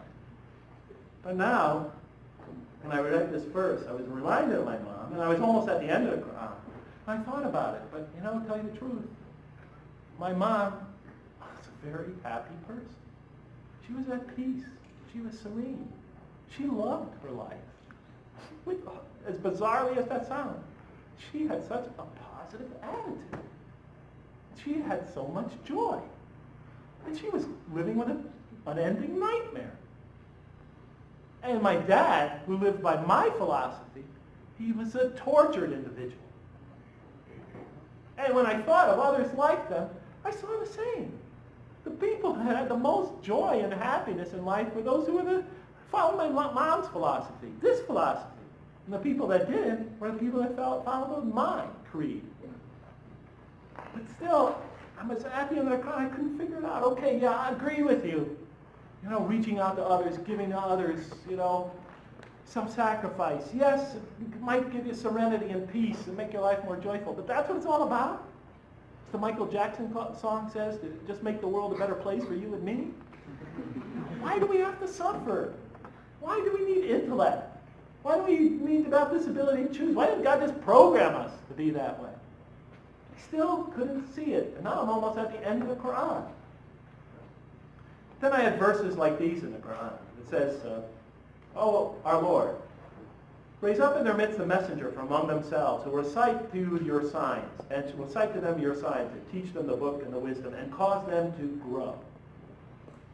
Grow? What are we growing towards here? That kind of statement is made several times in the Quran. For example, there's this one. "And the soul and that which breathed into it, its immorality and its God consciousness. Truly he is indeed successful, who causes it, himself, to grow. And truly he is a failure, who stunts it, who stunts his own growth." Notice how it's putting all the responsibility on the person. But God says, you destroy yourselves. You stunt your own growth. What are we growing towards, I thought? We're growing. Okay, we're down here to grow. There's like 12 such times it's mentioned in the Quran that we're here to grow. To grow towards what? Well, you're here to grow closer to God, the Quran says. How do you grow closer to God? God is infinite. We're finite. He's way up there somewhere, out of here, transcending time and space. How do we get closer to God? We're vulnerable. He's not. We're finite. He's infinite. How do you go closer to a being that's totally unlike us? In order to grow closer to somebody, you have to share something with them. What do we really share with God? Are you getting me? In order to grow closer to somebody, you have to share something with them. What do we really share with God? Are you getting me? Far removed from suffering in the next life will be the righteous who give their wealth so that they may grow. What are we supposed to grow towards? I'm really speeding things up here, you know. And yet the Quran insists that we're here for a purpose. We have not created the heavens and earth and whatever is between them in sport. If we wish to take a sport, we could have done it ourselves if God really needed to entertain himself. Since if we were to do that at all. But we put you here for a purpose. Do you think we created you purposely and that you'll not be returned to us? We did not create the heavens and earth and all that's between them in play. We did it for a purpose. Just tell me what it is. Just write it down like a theorem, I thought, you know?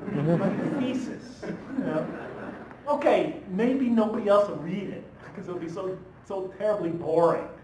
They won't understand it. I'll appreciate it. Write it down like a philosophical treatise, and I'll read it, I promise. You know, that's what I was thinking. But the Quran, you know, just wants you to discover these things within yourself, because everybody has a different question. Everybody has different issues. But how is it going to guide me to that? So how do we grow closer to God? And why do we grow closer to God? And what's the whole purpose of it all? And then I remember these verses. Yet there are men who take others besides God as equal, loving them as they should love God. But those who believe love God more ardently.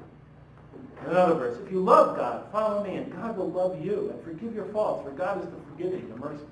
And another verse, oh, you believe, if any from among you should turn back from this faith, then God will assuredly bring another people he loves and who love him. And consistently the Quran will describe the true believer as ones he loves. He loves the giving. He loves the merciful. He loves the charitable. He loves, you know, the generous, the just, the kind, and so forth and so on. Okay, so we're here to grow to God. And to develop a relationship of love with God. To turn to God in love, and He turns to us in love, and we form this very intimate relationship with God. So I wrote that down in my notebook. I really did. Develop relationship with God of love. Relationship with God of love. Okay? So I wrote that down. And I said, okay. Does any of this make sense? Okay, I understand. You live a good life. You live a self-sacrificing life. You reach out to others. You help your fellow man. You make that your canons of living. It brings you peace and serenity. I buy that. 2, we're here to develop a relationship of love with God. If He's our creator, of course. I mean, why else would He create us? I mean, of course, wants to bring us closer to Him, wants us to have this relationship with love. It makes sense. He's a loving God. We're going to be the objects of His love and vice versa. It makes sense. But then why put us here on earth? Are you following me? Why put us here on earth? I couldn't see it. And the sad thing was, I was at the end of the Quran. I still couldn't see it. And I came up empty. And that's the end of the speech. No. It's almost the end of the speech. Several people just walked out. But it's not quite the end of the speech, but it's almost the end of the speech. Because then it came upon me very quickly. But, I was sitting there in Diamond Heights one day thinking, I had finished the Quran. I couldn't find the answer. And I thought that the author made a brilliant attempt. He kept me glued to the Quran, the entire scripture. I finished it in about 2 months. I used to read it while walking up and down the hills of Diamond Heights. My friends that would see me thought I was nuts. Jeff, what are you doing? I'm reading. While walking? Yes. What are you reading? The Quran. Are you nuts? Well, in any case. But still, I came up empty. And that was a hollow victory, I'll be honest. I had no sense of satisfaction, even though I was an atheist. Because honestly, to be honest with you, this is not an argument or anything, but there were moments when I was reading the Quran, I was so sure that that voice reaching out to me was God. I felt like it had awakened a spirituality in me that I had long denied. I felt a connection to that voice. It was as if I was a child, a newborn child, and I was hearing my mother's voice, the voice I always knew when I was in the womb. And there were times that was so powerful it brought tears to my eyes. I remember crying one time when I read Surah Al-Duha. I cried for a good 15, 20 minutes after reading that passage, that surah. And I had spiritual moments when I felt, and this sounds strange, but I felt like I was in the presence of this most merciful, compassionate embrace. It was like I was being hugged, by this infinite hug. And it used to make me cry. And I used to fight it. And try to step on it and think, what's psychologically happening to me here? God, get rid of this. This cannot be real. I don't even believe in you. Leave me alone. But like I said, there was no hollow victory. But I just felt that the author, as brilliant as he was, fell short where everybody must fall short in such a tense, and that is that infinite gulf between God and man, and humanity. It's impossible to bridge that gulf. And so I gave up on the Quran. And I decided, here I am in San Francisco, the most romantic city in the world, and Montreal reminds me a lot of it, to tell you the truth. It's like being in San Francisco again. But one of the most romantic cities in the world, and I thought, the ratio of straight men to straight women was like 1 to 10 there. I decided it's time to stop thinking about all this theological stuff and enjoy the real purpose why I came to San Francisco. Honestly. So I decided to go for all the gusto, and here I was, trying to enjoy San Francisco, and this experience of crime just wouldn't leave. It was haunting me. And one night I'm sitting in Diamond Heights watching my 2 favorite football teams, the Green Bay Packers and San Francisco 49ers, slug it out. And I was waiting for this game. They're both title contenders. And I'm watching the game, and then all of a sudden, a moment of epiphany. It doesn't always happen when you're concentrating on something else. It came to me, you know. The Quran tells us a great deal about God and a great deal about man, and what man's purpose is and what God's purpose is. And I began to write down what it said. What does the Quran require of man? This whole thing is about the relationship of men to God, and men and humans, men and women, and humans growing closer to God. I thought, what does the Quran require of the true believer? How does it want him to grow? And I began to think very rapidly. Oh, and I looked up my notes. The Quran wants us to grow in generosity, wants us to be generous, it wants us to be kind, it wants us to grow in mercy, wants to grow us to grow in compassion, to develop and teach each other compassion. It wants us to be just. It wants us to be truthful. I began just writing down the list of everything I could think of that the Quran asks us to become. Truthful, kind, generous, bountiful, patient, you know. What else? You could tell me, guys. Defenders of the weak and the oppressed, defenders of others, for the weak and the oppressed. Wisdom, right? What's that? Peaceful. Loving. Loving. In general, beautiful. Right? What the Quran describes as beautiful. This list goes on and on. Right? What the Quran describes as beautiful. This list goes on and on. You know, and I began to write down everything I could remember. Then I said, now what does the Quran tell us about God? First thing that came to mind, nothing compares to him. There's nothing like our reason cannot embrace him in its entirety. I took all the words on earth, it cannot encompass the words of God. You know, even if all the world, all the trees were pens, and all the seas and 7 seas added to it, was ink, your words could never circumscribe the words of God. You know, all this, God is infinite, outside of, anything you can compare him to. I thought, wait a minute, is that it? Is that what the Quran is telling us? And then it dawned on me, wait a minute. The Quran tells us a whole great deal about God. But I had always, when I was reading, I'd always just sort of skimmed over it. Thought it was just literary devices, to punctuate passages or to begin statements. I think you know what I'm talking about. But the Quran talks about God's most beautiful names. They appear on almost every page of the Quran. What does the Quran tell us about God? There's thousands of such references, and they're repeated again and again. So as the Muslim reads the Quran, this image of God that begins to build in his mind is not a physical image, but it's an image of attributes, of beauty, of what the Quran describes as the true attributes of beauty. And to God belongs, according to God, all the attributes of beauty. He is the source of all that is beautiful.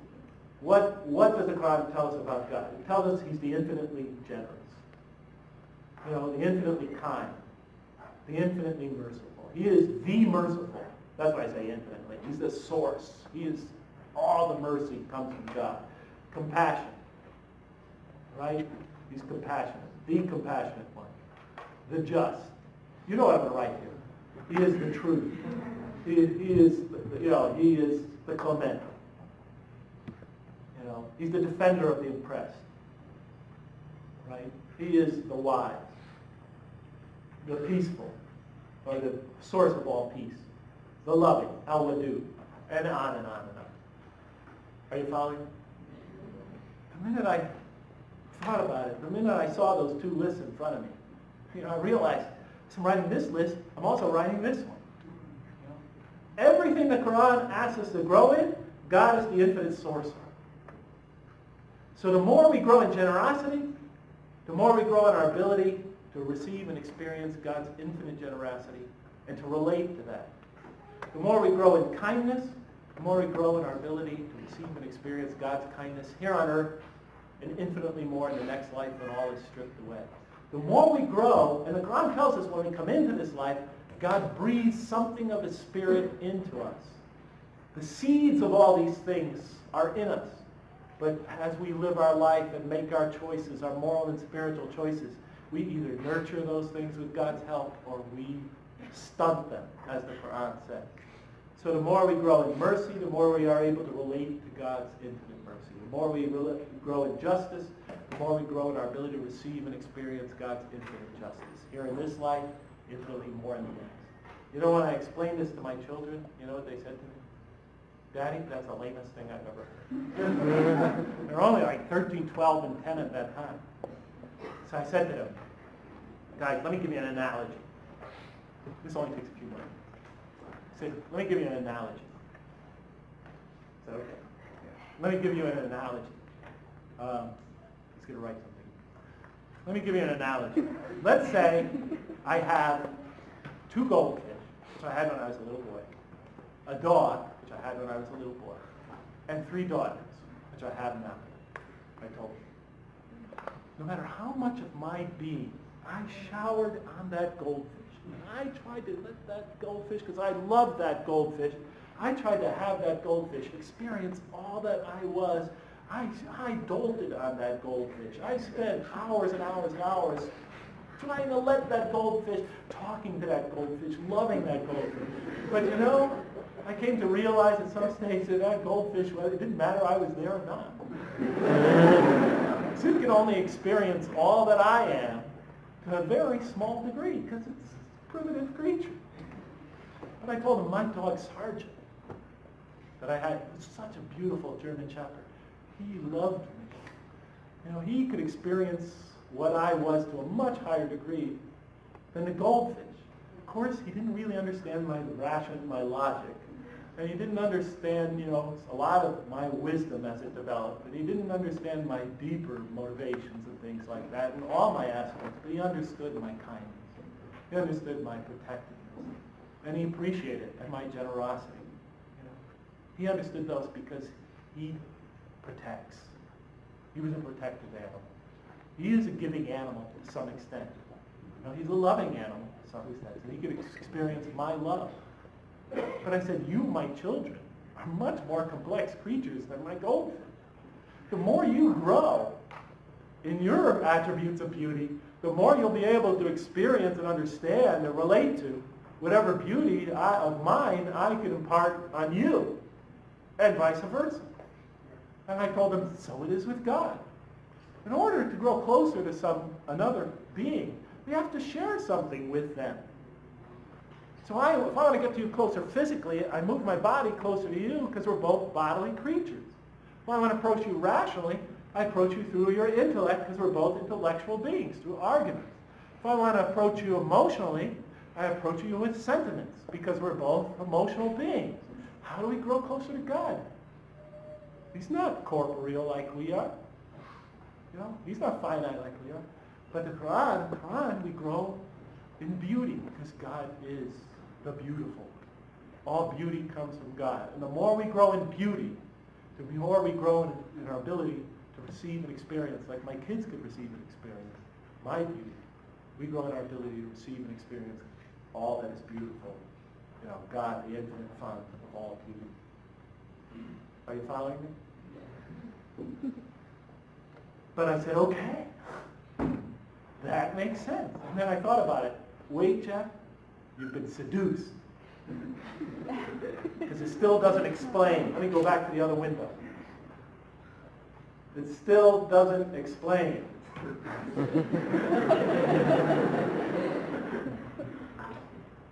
It still doesn't explain suffering. Right? Why do we need to suffer? Intellect. Why do we need intellect? Choice. Why do we need choice? Why do we have to go through all that? Why didn't God just program us? Papa's in heaven, program us. Make us merciful, compassionate, forgiving, loving, etc. Program us. Are you following me? Well, those of you who are mathematicians in the audience, where are you again? Good, you make me feel good. I feel like I got a little bit of support here. In mathematics, I'm not saying mathematics is great science or mathematicians are great or rational. Come to a department meeting in our department, you'll realize that they're just big babies. Irrational babies. But in mathematics, though, when we actually are doing our science, and we're faced with a proposition, and we're wondering if all the conditions, all the premises are necessary to get to the conclusion. And so what we often do is we remove a premise and see if we can still arrive at the same conclusion. And so that's just what I did. I did it naturally. If you take away human intellect, if you take away human suffering, if you take away human choice, then do we experience and come to know, or even experience, let's say, do we even experience, can we even experience compassion? Can we experience and come to know mercy, or justice, or kindness, or love? Are you following me? If you take away choice, does kindness make any sense? I mean, what is compassion? You see a person in pain, and what do? You make a choice. Do I help that person? Or do I make my appointment and get my check for $2,000? Are you following me? It's a choice. And would it even have been possible if humans don't face any adversity in life? Of course not. Are you following me? And it's an intellectual choice. We weigh the consequences of these choices we make. Same thing with justice, same thing with love. Truth. What is truth without choice? I never heard anybody say, you know, Jeff, this computer is the most truthful computer on the market. It never makes an incorrect statement. We don't understand never making an incorrect statement as truth. The minute we say truth, we know it implies choice. This person always chooses to say what's right. Are you following me? We don't understand never making an incorrect statement as truth. The minute we say truth, we know it implies choice. This person always chooses to say what's right. Are you following me? And the greater the adversity, when you make that choice, the more truthful you become. It's like the great wedding vow, love. Do you, Jeff Lang, take Raja Kendeel, that's her name, my wife, beautiful woman, when we went to City Hall to get civilly married also. Do you, Jeff Lang, take this woman to be your lawfully wedded wife, in sickness and in health, for richer or for poorer, until death do you part? My wife, you look at my wife, what do you say? I do. He looked at me, I said, whoa. Inside my head, it was a joke. My wife was going to kill me. But, he made it sound so weighty, You could take this person, sickness and poverty, and no matter how hard it gets. But when he said that, he was saying just what I said. He was emphasizing through suffering. Do you understand this choice? Are you using your intellect here? Are you ready to make this choice? Do you do it? One young lady once said to me, Jeff, you never really loved me. Because when the going got tough and things got hard, you just got up and left. And she understood. That's what love is, not just having a lot of good romance and enjoying each other's company a lot. Real love is pain. It's dealing with the pain and the happiness and sticking it out and persevering. Another thing that the Quran emphasizes again and again and again. Is that okay? Okay. So I'll finish up by saying, that explains why in the Quran, sin, when a person sins, they don't mostly destroy God. They don't destroy God at all. They don't even primarily sin against another person. Who is the victim of our sins mostly in the Quran? Ourselves. The Quran says you sin against yourself. You commit zulm, destruction. You commit oppression against yourselves. Because every time we do wrong, every time instead of choosing mercy, compassion, etc., we choose its antithesis, we destroy ourselves. And we don't grow in the direction where we can experience all that is beautiful in this life and the next, and in particular God's being. We grow in a direction that's antithetical to that, and we suffer horribly because of it. It's as if, I don't want to get into it beyond that. So the time just does not permit. You'll have to read my book. I'll leave you with one last example of things, because I want to emphasize that even if you read my book, I'm sure you're going to come up with theological questions that book doesn't answer. Guaranteed. As many questions as there are people in the world. But the important thing is, just because you can't answer a question doesn't mean a rational answer isn't out there. I think it's important to remember that. So sometimes people email me and they say, I have this question and I haven't been able to answer it. And they say, can you answer it? And I write back, no. And then they feel, then why should I believe? Well, because I'm not that smart. But I'll give you an example. Once my daughter Jamila, and I'm going to end with this because I love this story and I love my daughter. And she taught me a lot. Sometimes as parents, our children come to us and they ask us these type of questions, and especially Muslim parents, and they freak out. Because kids tell me, I asked my father this question, and he totally freaked out. He told me I was a Catholic. But sometimes it's better just to talk it out with them and be patient and admit that, you don't know.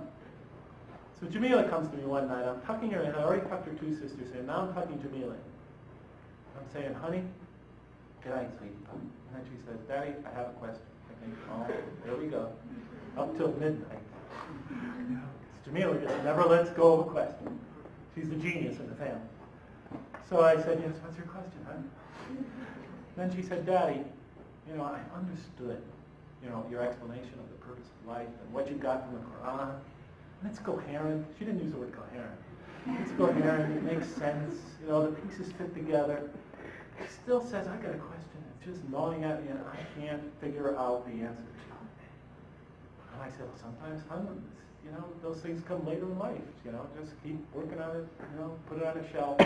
You'll be surprised what the experiences of life can teach you. So she said, can I try it with you? I said, okay. She said, Daddy, why does God let little children suffer? I can understand adults, right? They have the intellect and everything, and they could learn from it and grow from it, etc. But what about 2-year-old babies? 5-year-old kids? Never did a wrong thing in their life. Don't have the maturity to grow from these experiences. Why would he let children suffer terrible calamity, death even? This doesn't make sense to me. Now, when you ask about the children, and you're asking a parent, and your whole life is about protecting and nurturing those love buckets you have. It's just overwhelming, that question. I told her, frankly, honey, I don't know. But I'll tell you what, I'll give you some advice. Maybe someday you'll figure it out. If you've got a question like that, a good thing to often do, if you already have this sort of understanding of life and you're trying to fit it in with that or see if it makes sense by that, if you got something like that, assume the opposite. Assume the opposite. And see if it fits with how you understand life and our existence. Are you following me? She said, not at all. I said, let me give you an example. Let's assume that it's not as you said. Let's assume just the opposite. Children are invulnerable.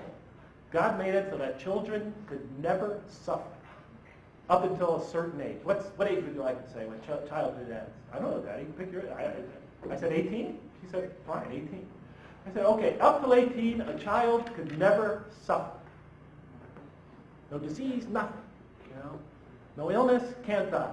Children are invulnerable up to then after that, vulnerability kicks in, and after that, they're just like everybody else. I said, then how would that fit with how we understand the purpose of life as I just described it? Would it make any sense? This purpose of life that even you said seems coherent. And I didn't, I said, this might take years for us to figure out, but it's just a good thing to do when you're faced with such dilemmas. So I said, let's just try to think about it for the next 20, 30 minutes. We'll talk about it, and then after that, we'll pursue it at later times. Because I said, frankly, I don't have the answer. So I'm down, I'm looking like this, I'm pondering the question. We're both quiet. And all of a sudden, I hear her voice. She said, Daddy? I said, yes, hon? She said, I think I got it.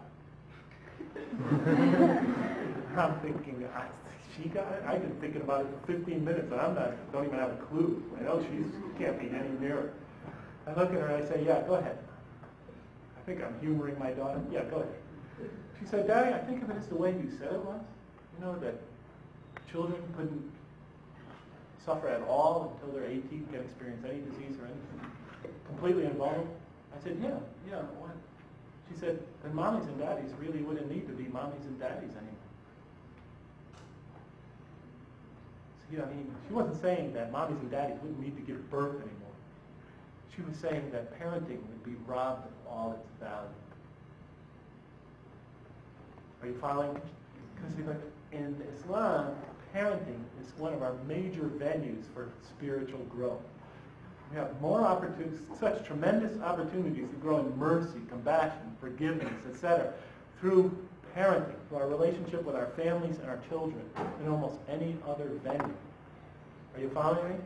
My daughter was saying, if kids are vulnerable to 18, parents wouldn't need to be parents anymore. And so they would be deprived of that experience and wouldn't have all that love. Is there any other relationship in your life where you experience more selfless love, compassion, forgiveness, etc., than a relationship between a parent and a child? And in turn, they absorb it. They don't realize it, but they absorb that whole experience of your love, compassion, etc., and they come to know it. Even when they're 6 months old, when you're hugging them and caressing them and breastfeeding them, etc., they are developing an understanding of that comfort, that love, that nurture, and it sticks with them their whole life, and they yearn for it, and then later yearn to give it to others. Are you following me? So I don't know if you understood her question or her answer, but she taught me. She taught me. And a lot of times we can learn from listening to our children. In any case, you guys got to be exhausted because I know I am. So if you have any questions, I'm happy to answer them.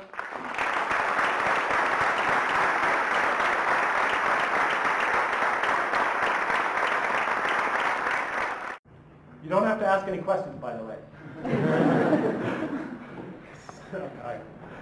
Yes, sir. When you were an atheist, what was your theory of the existence of the world? Well, when I was an atheist, what was my theory of the existence of the world? Yeah, and why did you reject it? Like, how could you keep a consistent explanation of the world's existing without rejecting your previous theories? Well, when I was an atheist, I couldn't quite hear the question, but I heard the first part. When I was an atheist, when people of a religious nature used to ask me, well, who created the world? You know the response. I said, who do you think created the world? They said, God. And then you know what I would say. Who created God?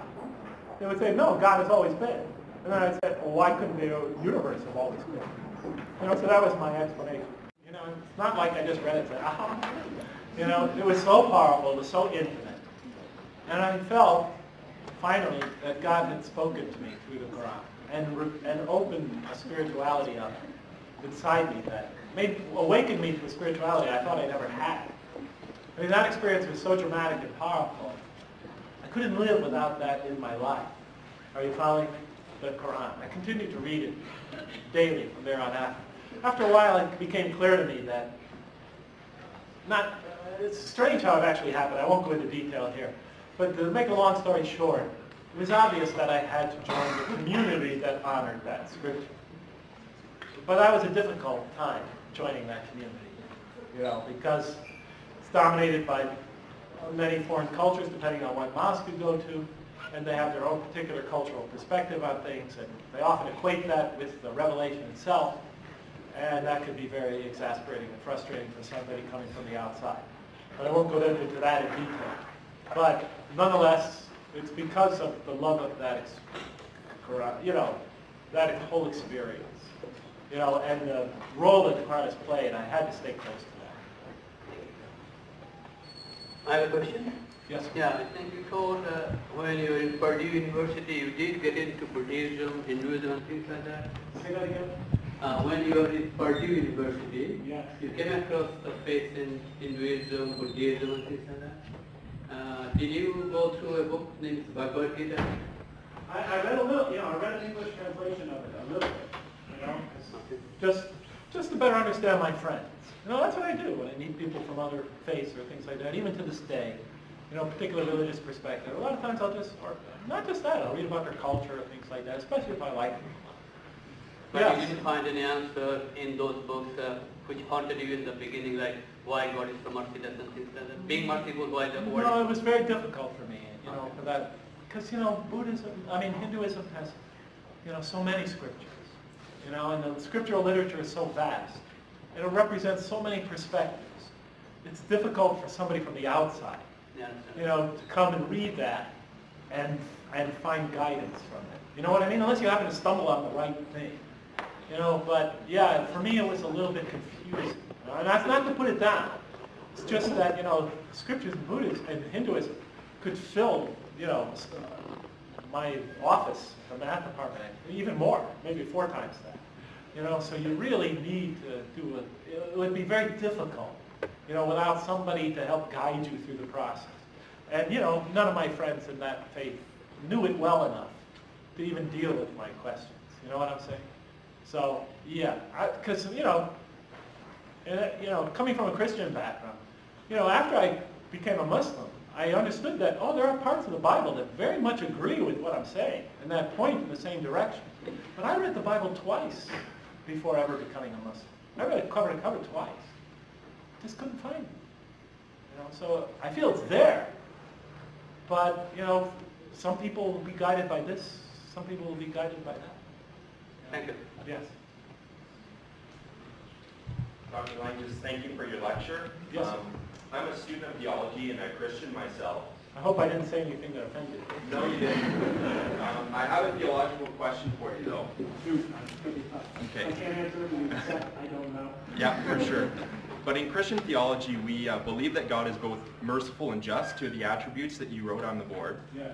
But we believe that the basis of God's mercy, that the fact that he can forgive us, is based on the fact that he fulfilled his requirement for justice in the sacrifice of Jesus on the cross. Yes. How in Muslim theology do you reconcile the two? That God can extend mercy without violating his requirement for justice? Well, see, because, if you remember, did you get here in the beginning of the lecture? Mm-hmm. See, in Christian theology, that whole question, correct me if I'm wrong, begins with the story of Adam, right? Yeah. And the story of Adam emphasizes that he sinned and that had to be,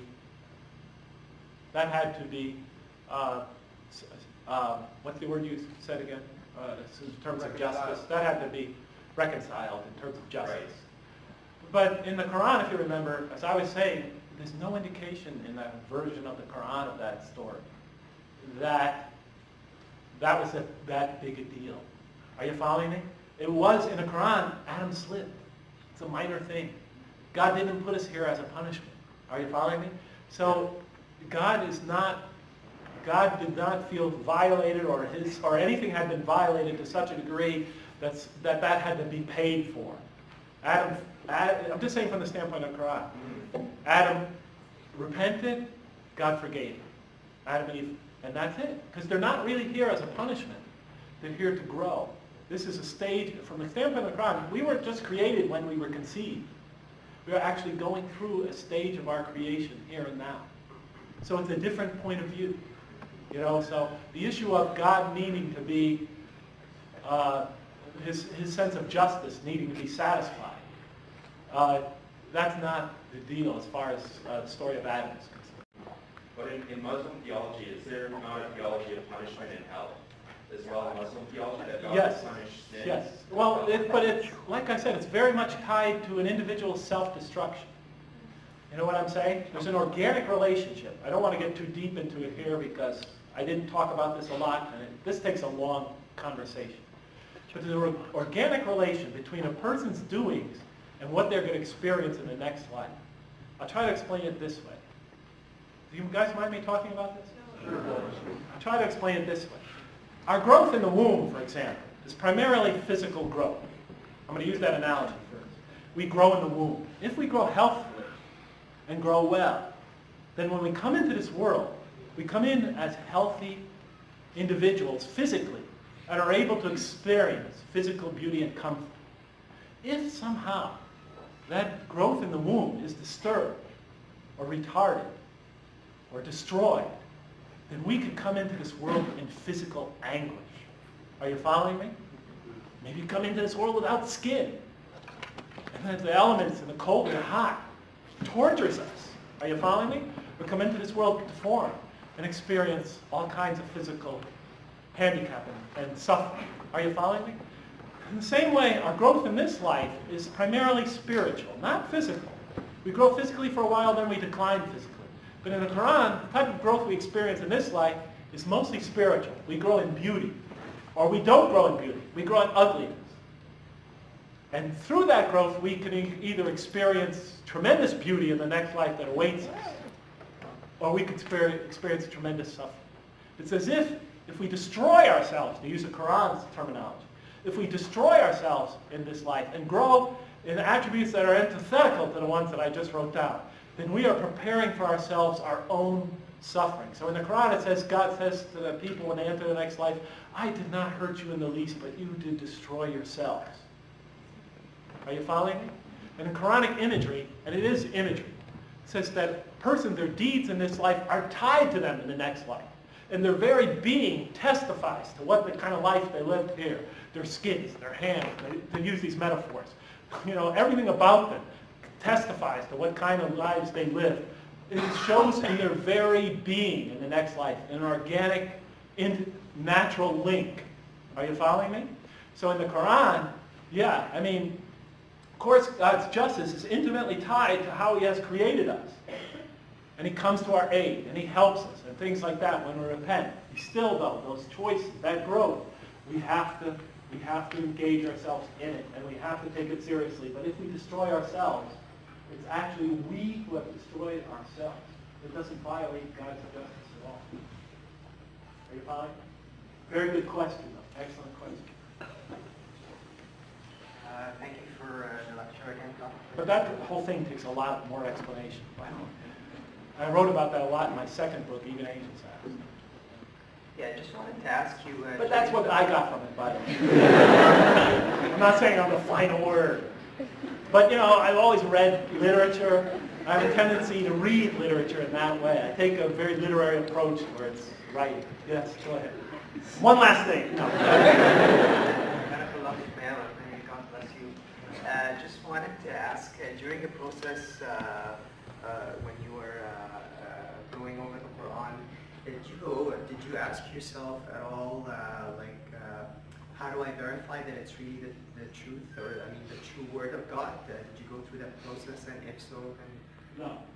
was whatever you read, I guess whatever you explained, just sufficient enough to prove to you that this is actually the word of God? You know, after I became a Muslim, you know, people tried to prove to me that the Quran, Muslims tried to prove to me that the Quran was, you know, like you said, the word of God. They tried to prove to me in other ways.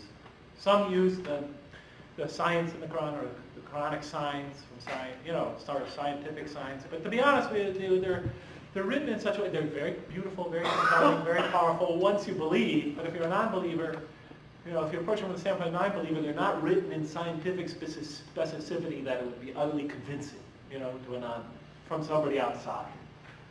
You know, the other day I got an email from somebody and they said, I sent this scholar of physics in England, you know, a note for me telling him that I want to show him the signs in the Quran from physics, and that disproves the Quran as the word of God.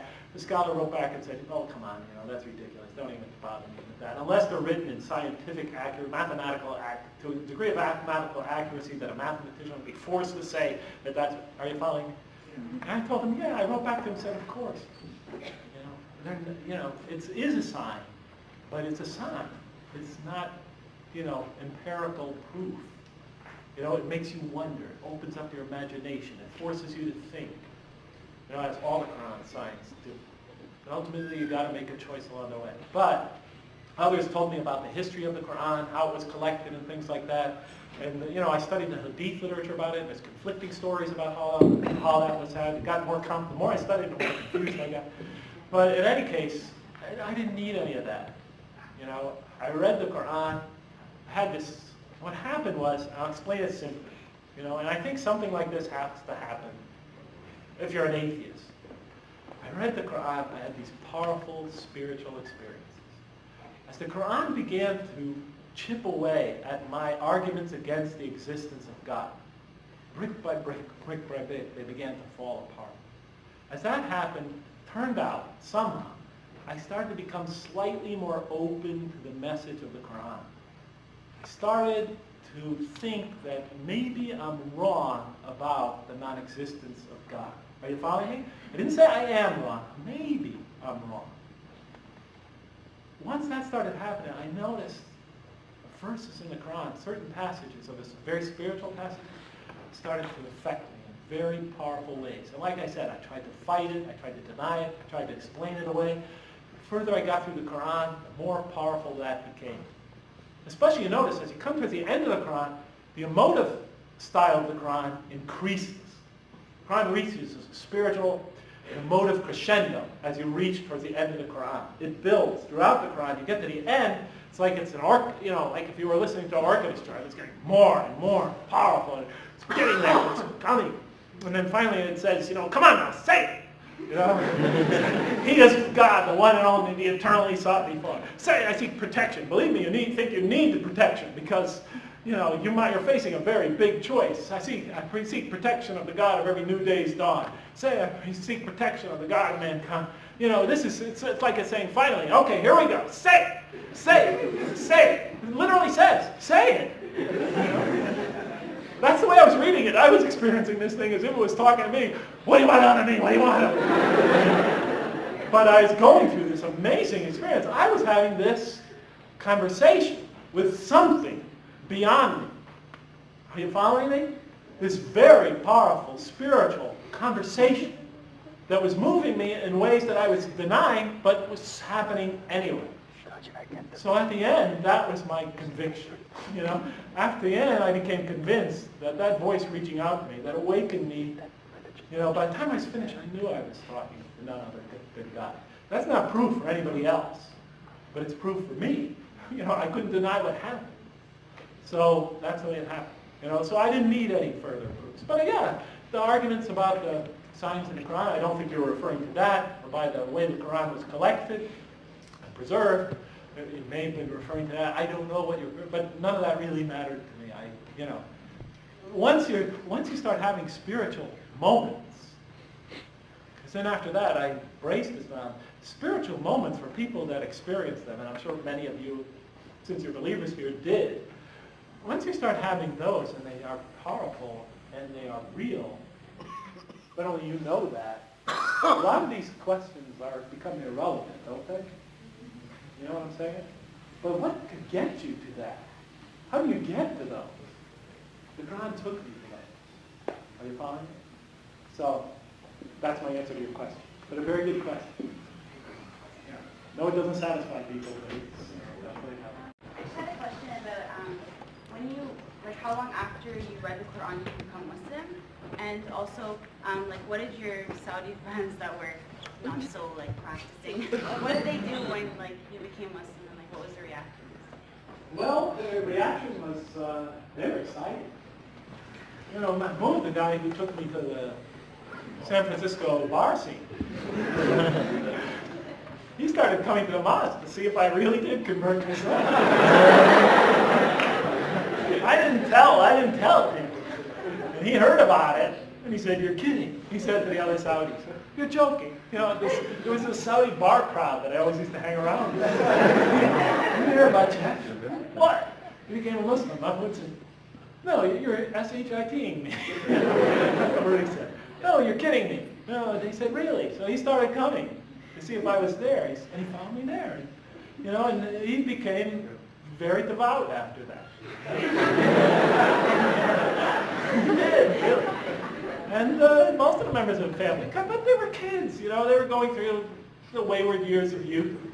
They were probably going to get there anyway.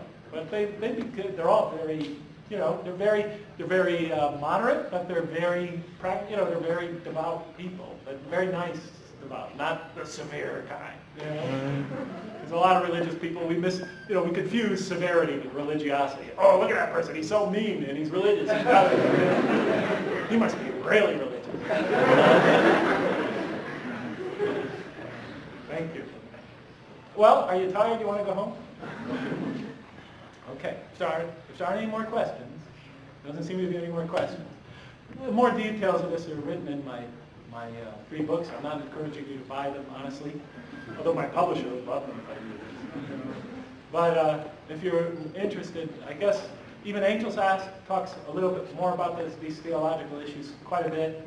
And Losing My Religion, A Call for Help has a chapter, it's about 100 pages long, that also discusses this. I think the two combined, pretty much contain most of my thoughts on that, up to that stage of my life. Of course, as you grow and you learn and you experience, it keeps enriching your understanding of these issues. Oh, one last question.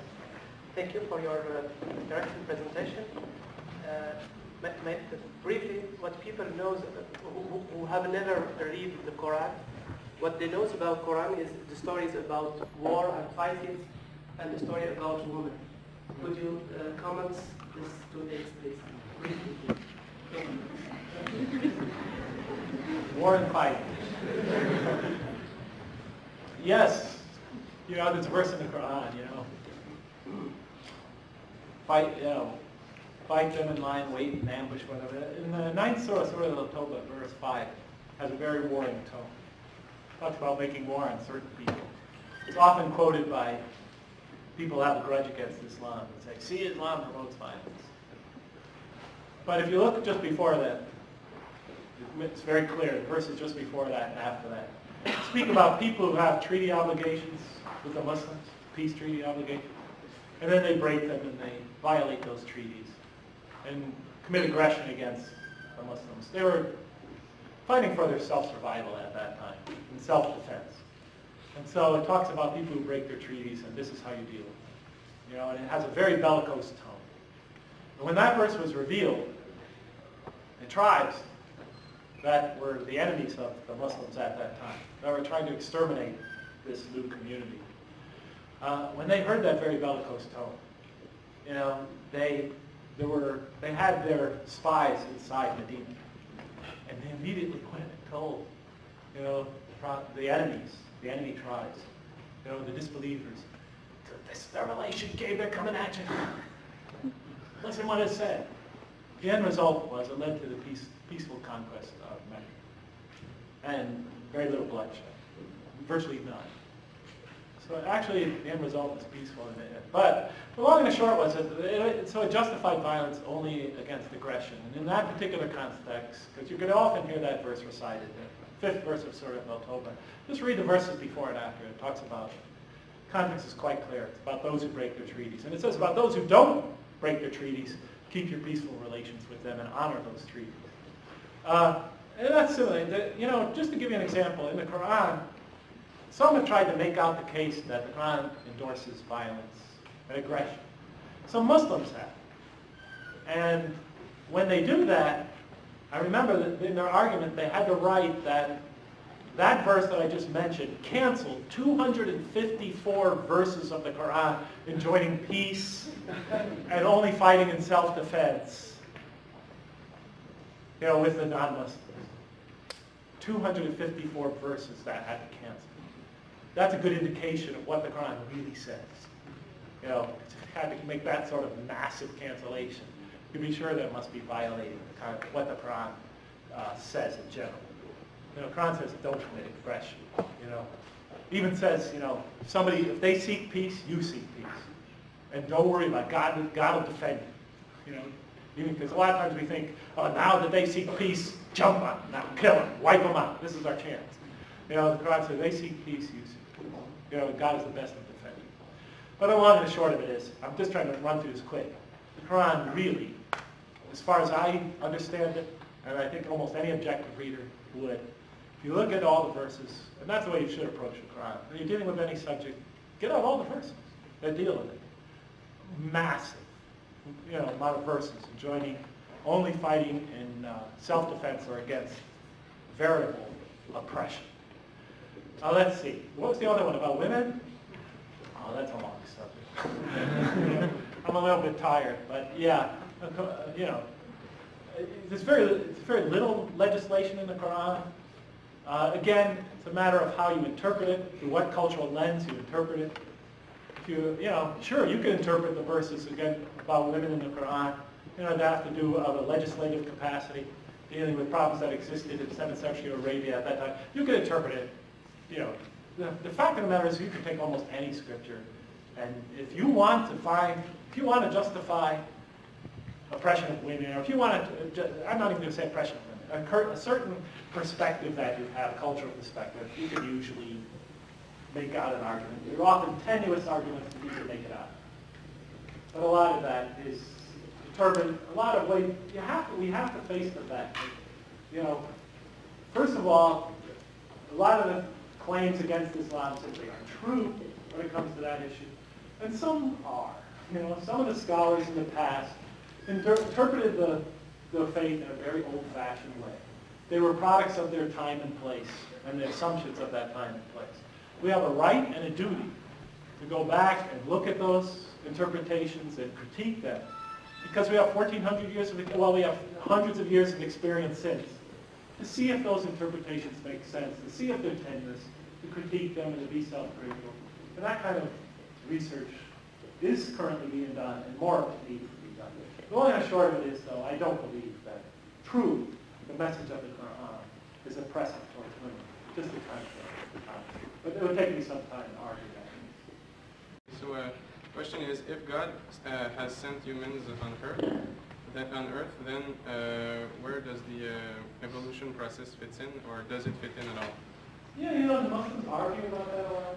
A lot of Muslims feel that the concept of the evolution of species violates the Quran. And then there's others that believe it doesn't. You know what I'm saying? It's just like people that read the Bible. Some people read the Bible and say, yep, that story of creation is not an allegory or is not a parable. It is historical fact. It's about the origins of Homo sapiens. People read the Quran. The Quran says it uses allegory and parable. In my second book, Losing My Religion, I argue that the story of Adam in the Quran, I take as a parable. I don't think it has to do with the scientific origins of human beings. And I explain why I believe that, from other verses in the Quran that deal with the subject. You could disagree with me, you could agree with me, but the long and the short of it is that personally, I don't see the Quran arguing for or against evolution. Frankly, I know the theory. I think there are some flaws in it. Scientists are still working on it. But without a doubt, life forms on Earth have changed over time. Things that existed in the past no longer exist, and newer species have come into existence. The exact process for that, we really don't know. But from the Muslim perspective, however God made that come to be, whatever process he made that come to be, we're sure that he was the ultimate author behind it. But for me personally, I don't have a problem with scientists trying to understand the mechanism of how that gradual replacement of one species by another species by another species, how that took place. But I think we have a long way to go to understanding that. But personally, I don't agree with those who say that scientific theories that explain it are necessarily refuted by the Quran. I can see verses in the Quran that support the idea that human life has evolved. Doesn't say what the mechanism behind it was, but I'm sure God was behind it ultimately. And there are verses that, if you take them literally, certain stories in the Quran, if you take them literally and believe it's talking about science rather than just a story to help, a symbolic story to convey unto us meaning, then you could see it another way. It's really up to the individual. Does that help? Yeah, that's the way I do. I believe there are 3 other people who want to ask questions. We'll cut it off after that. There's one person on this side. I believe there are 2 people here. So let's cover one person here, then we'll follow up with a question from this side, and then lastly, Yes, brothers and sisters, friends, brothers and sisters, whatever. If you're tired, you can go. I know I'm making a long time. So please, you're not going to fight. Muslim people are so hospitable and so sensitive about those things. Yes. Hi.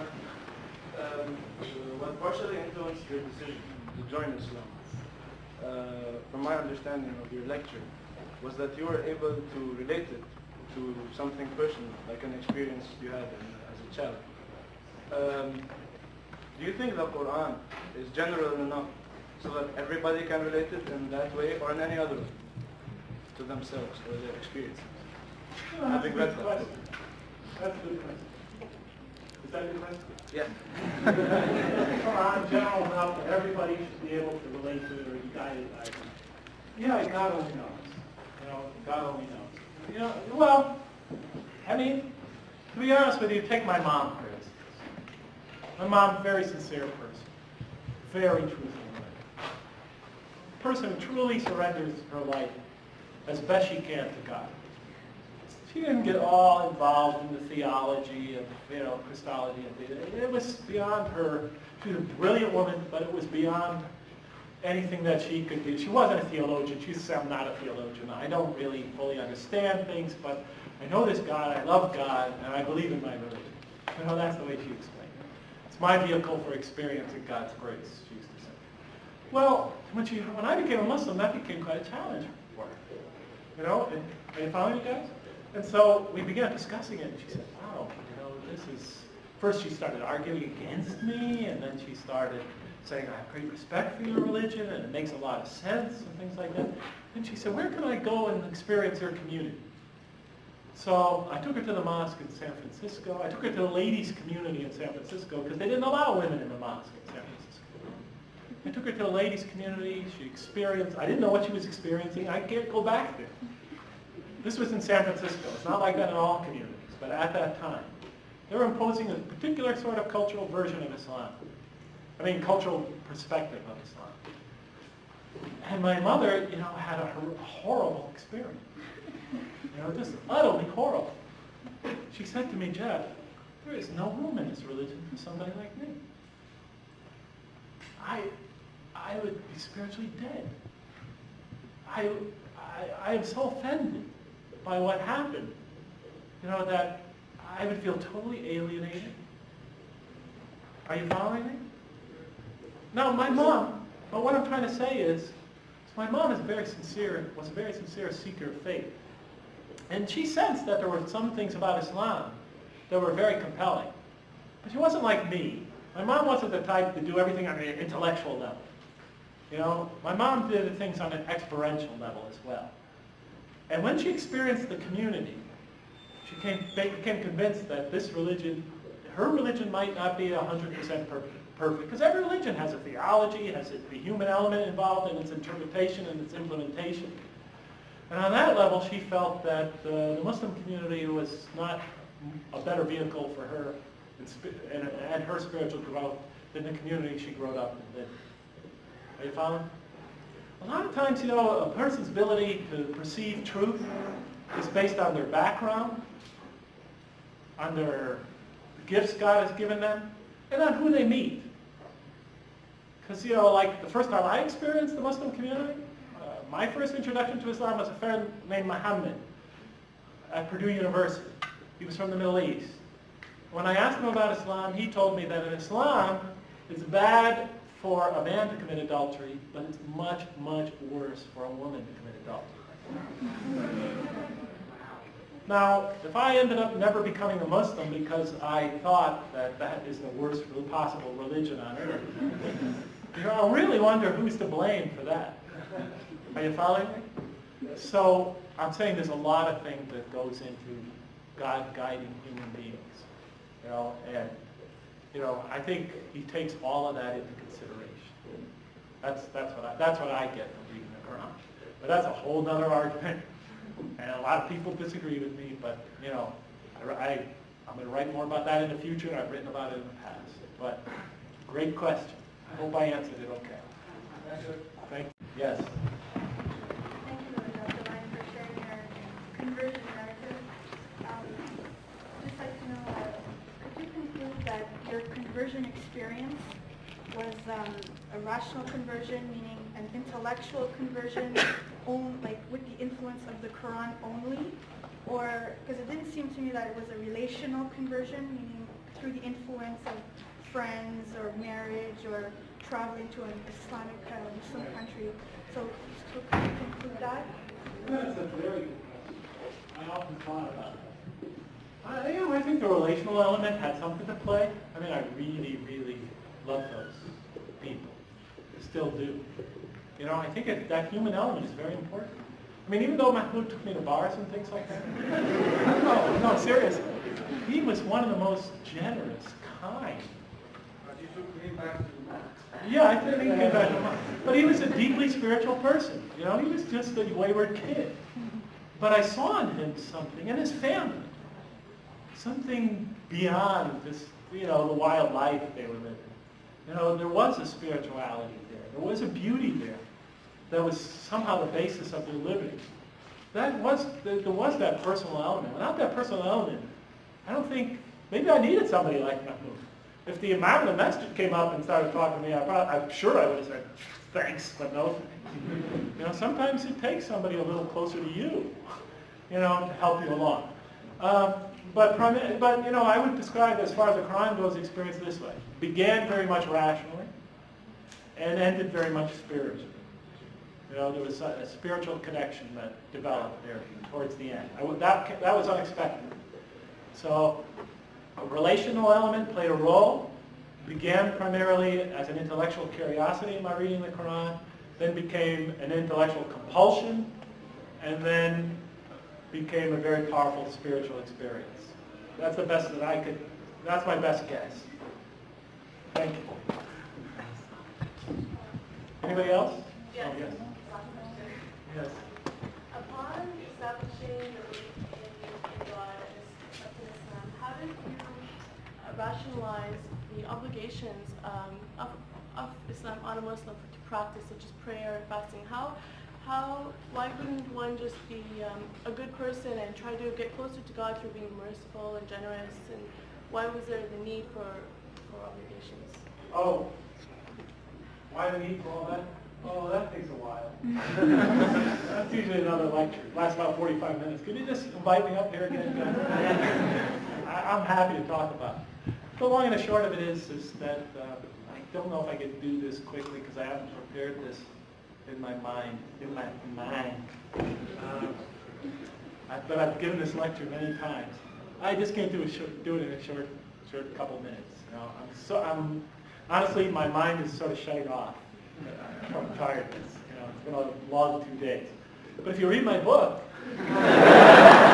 Even Angels Ask, I talk about this quite a bit there. But I also have developed some thoughts about its sins. You know, I see it even deeper beyond that. But it's just I just can't seem to do it right now. I'm just tired. Yeah, sorry about that. Really, I really am. But I'll tell you this, you know, not about the rituals, but you know, when my kids ask me about it, you know, but why does life have to be, you know, why does it have to be difficult, spiritual growth, man? You know, why does it have to be, why is the pain thing? You know, I say, well, maybe I'll appreciate it from this level. When I was playing football, you know, my coach used to say to me, say to our team, he used to put up on the wall, no pain, no gain. You know, because he said, in order to grow physically as athletes, to become perfect physical specimens, you got to suffer. Your muscles are going to hurt. You're going to push yourself. You're going to struggle. You're going to feel bumps and bruises, and your muscles are going to be strained. But you are going to become stronger, more perfect athletes. When I was in high school, my math teacher used to tell us, mathematics is hard. You got to be willing to suffer intellectually to grow mathematically. You know, he said, mathematics is the cruelest science. You got to be willing to throw yourself into it, to think about a problem for 6-7 days straight. It's true. You know, and go through all that agony. And once you conquer that problem, you will have learned a lot, and you will have grown, he used to say. We never doubted either one of those things. We thought that, yes, intellectual growth requires a certain amount of perseverance and suffering. Athletic growth, physical growth, similarly. In the Quran, it's true for all growth, even spiritual growth. You know, and the prayers, and this is just a little bit of your question, help prepare us for the growth. It's a lot like, aside from their spiritual content, which could be amazing, but I don't want to talk about that now. Aside from the spiritual content, there's that element of spiritual preparation. You know, a lot like football practice or study of mathematics, sort of parallel to that. Are you following me? Just one example. I mean, do you mind if I give an example? All you tired people? Take the prayers, for example, 5 times daily. Fajr prayer. Getting up. When I became a Muslim, the Fajr prayer was at like 4:45 in the morning. And I thought I was a graduate student before that. I never got up till like 11 o'clock. Now getting up at 4:45 in the morning, wow, I didn't think I could do it. You know, the other prayers I could do, but 4:45 in the morning, I would set my alarm, I'd hit the alarm, go back to sleep, you know, day after day. Finally I said, I got to do something about this. So I took 3 alarm clocks. This is no lie. Put one, you can leave, anybody that's tired. Put one right by the bed, set it for 4:15. Took another one midway between the bathroom and on the floor, between the bathroom and the bed, 4:30. 4:45, that one was the one I put in the bathroom by the sink. 4:15 would come, hit the first alarm, fall back to sleep. But now, I'm still in a slight state of wakefulness. 4:30, now I'm a little more awake. I get up, crawl over to the second clock, hit it on the floor, lie there. No lie. Start falling to sleep. I'm right from start. 4:45, the next one goes, pretty smart scheme though. Huh? And I get up, crawl, go, sort of make my way over to that. I have to get up on the sink, hit it, standing up, I'm a little more awake. I figured, wash my face, you know, wash my face, do the prayer. Doing this day after day after day. It was a time in my life when everybody was freaking out because I converted. People were coming up to me, Kansas, Jeff, you're going to lose your job. What are you doing? Are you nuts? Are you crazy? You know, San Francisco could do this to you, Jeff. My parents, my family, everybody thought I was going berserk. I was under I felt like I was under such intense pressure. But I tell you, those 5 daily prayers, that Fajr prayer, day after day after day, I swear, I didn't think I was going to make it, but that played a major role. Just the discipline, getting up every morning at 4:45, day after day after day. No wonder why they make army people get up early in the morning. You know, because it trains you to overcome your hardships. You know, trains you to overcome your difficulties. You learn that you can do it if you want, if you force yourself. It was a big, big help. And to tell you the truth, after about 3 months, I only needed 2 alarm clocks. Seriously. 6 months, it was down to 1. And, you know, after that, even if I forgot to set the alarm clock, my inner clock was going, I'd almost always wake up anyway. So, you know, it happens. But that's just from that side, because it does teach us, they do teach us perseverance. They teach us many other things as well, but I just thought I would emphasize that one. You know, aside from their amazing spiritual content, and spiritual potential. You know, is that enough, guys? Okay. Thank you very much.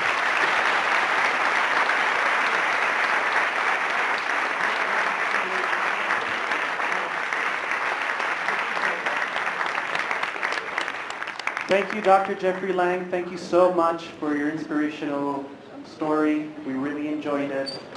In mathematical terms, just to fancy your mathematical side, your story was about the travel from the meaningless abyss of 0 to the meaningful presence of 1. And thank you so much for attending. You all laughed at the right moments. Thank you so much. Now go off and enjoy. Thank you for coming.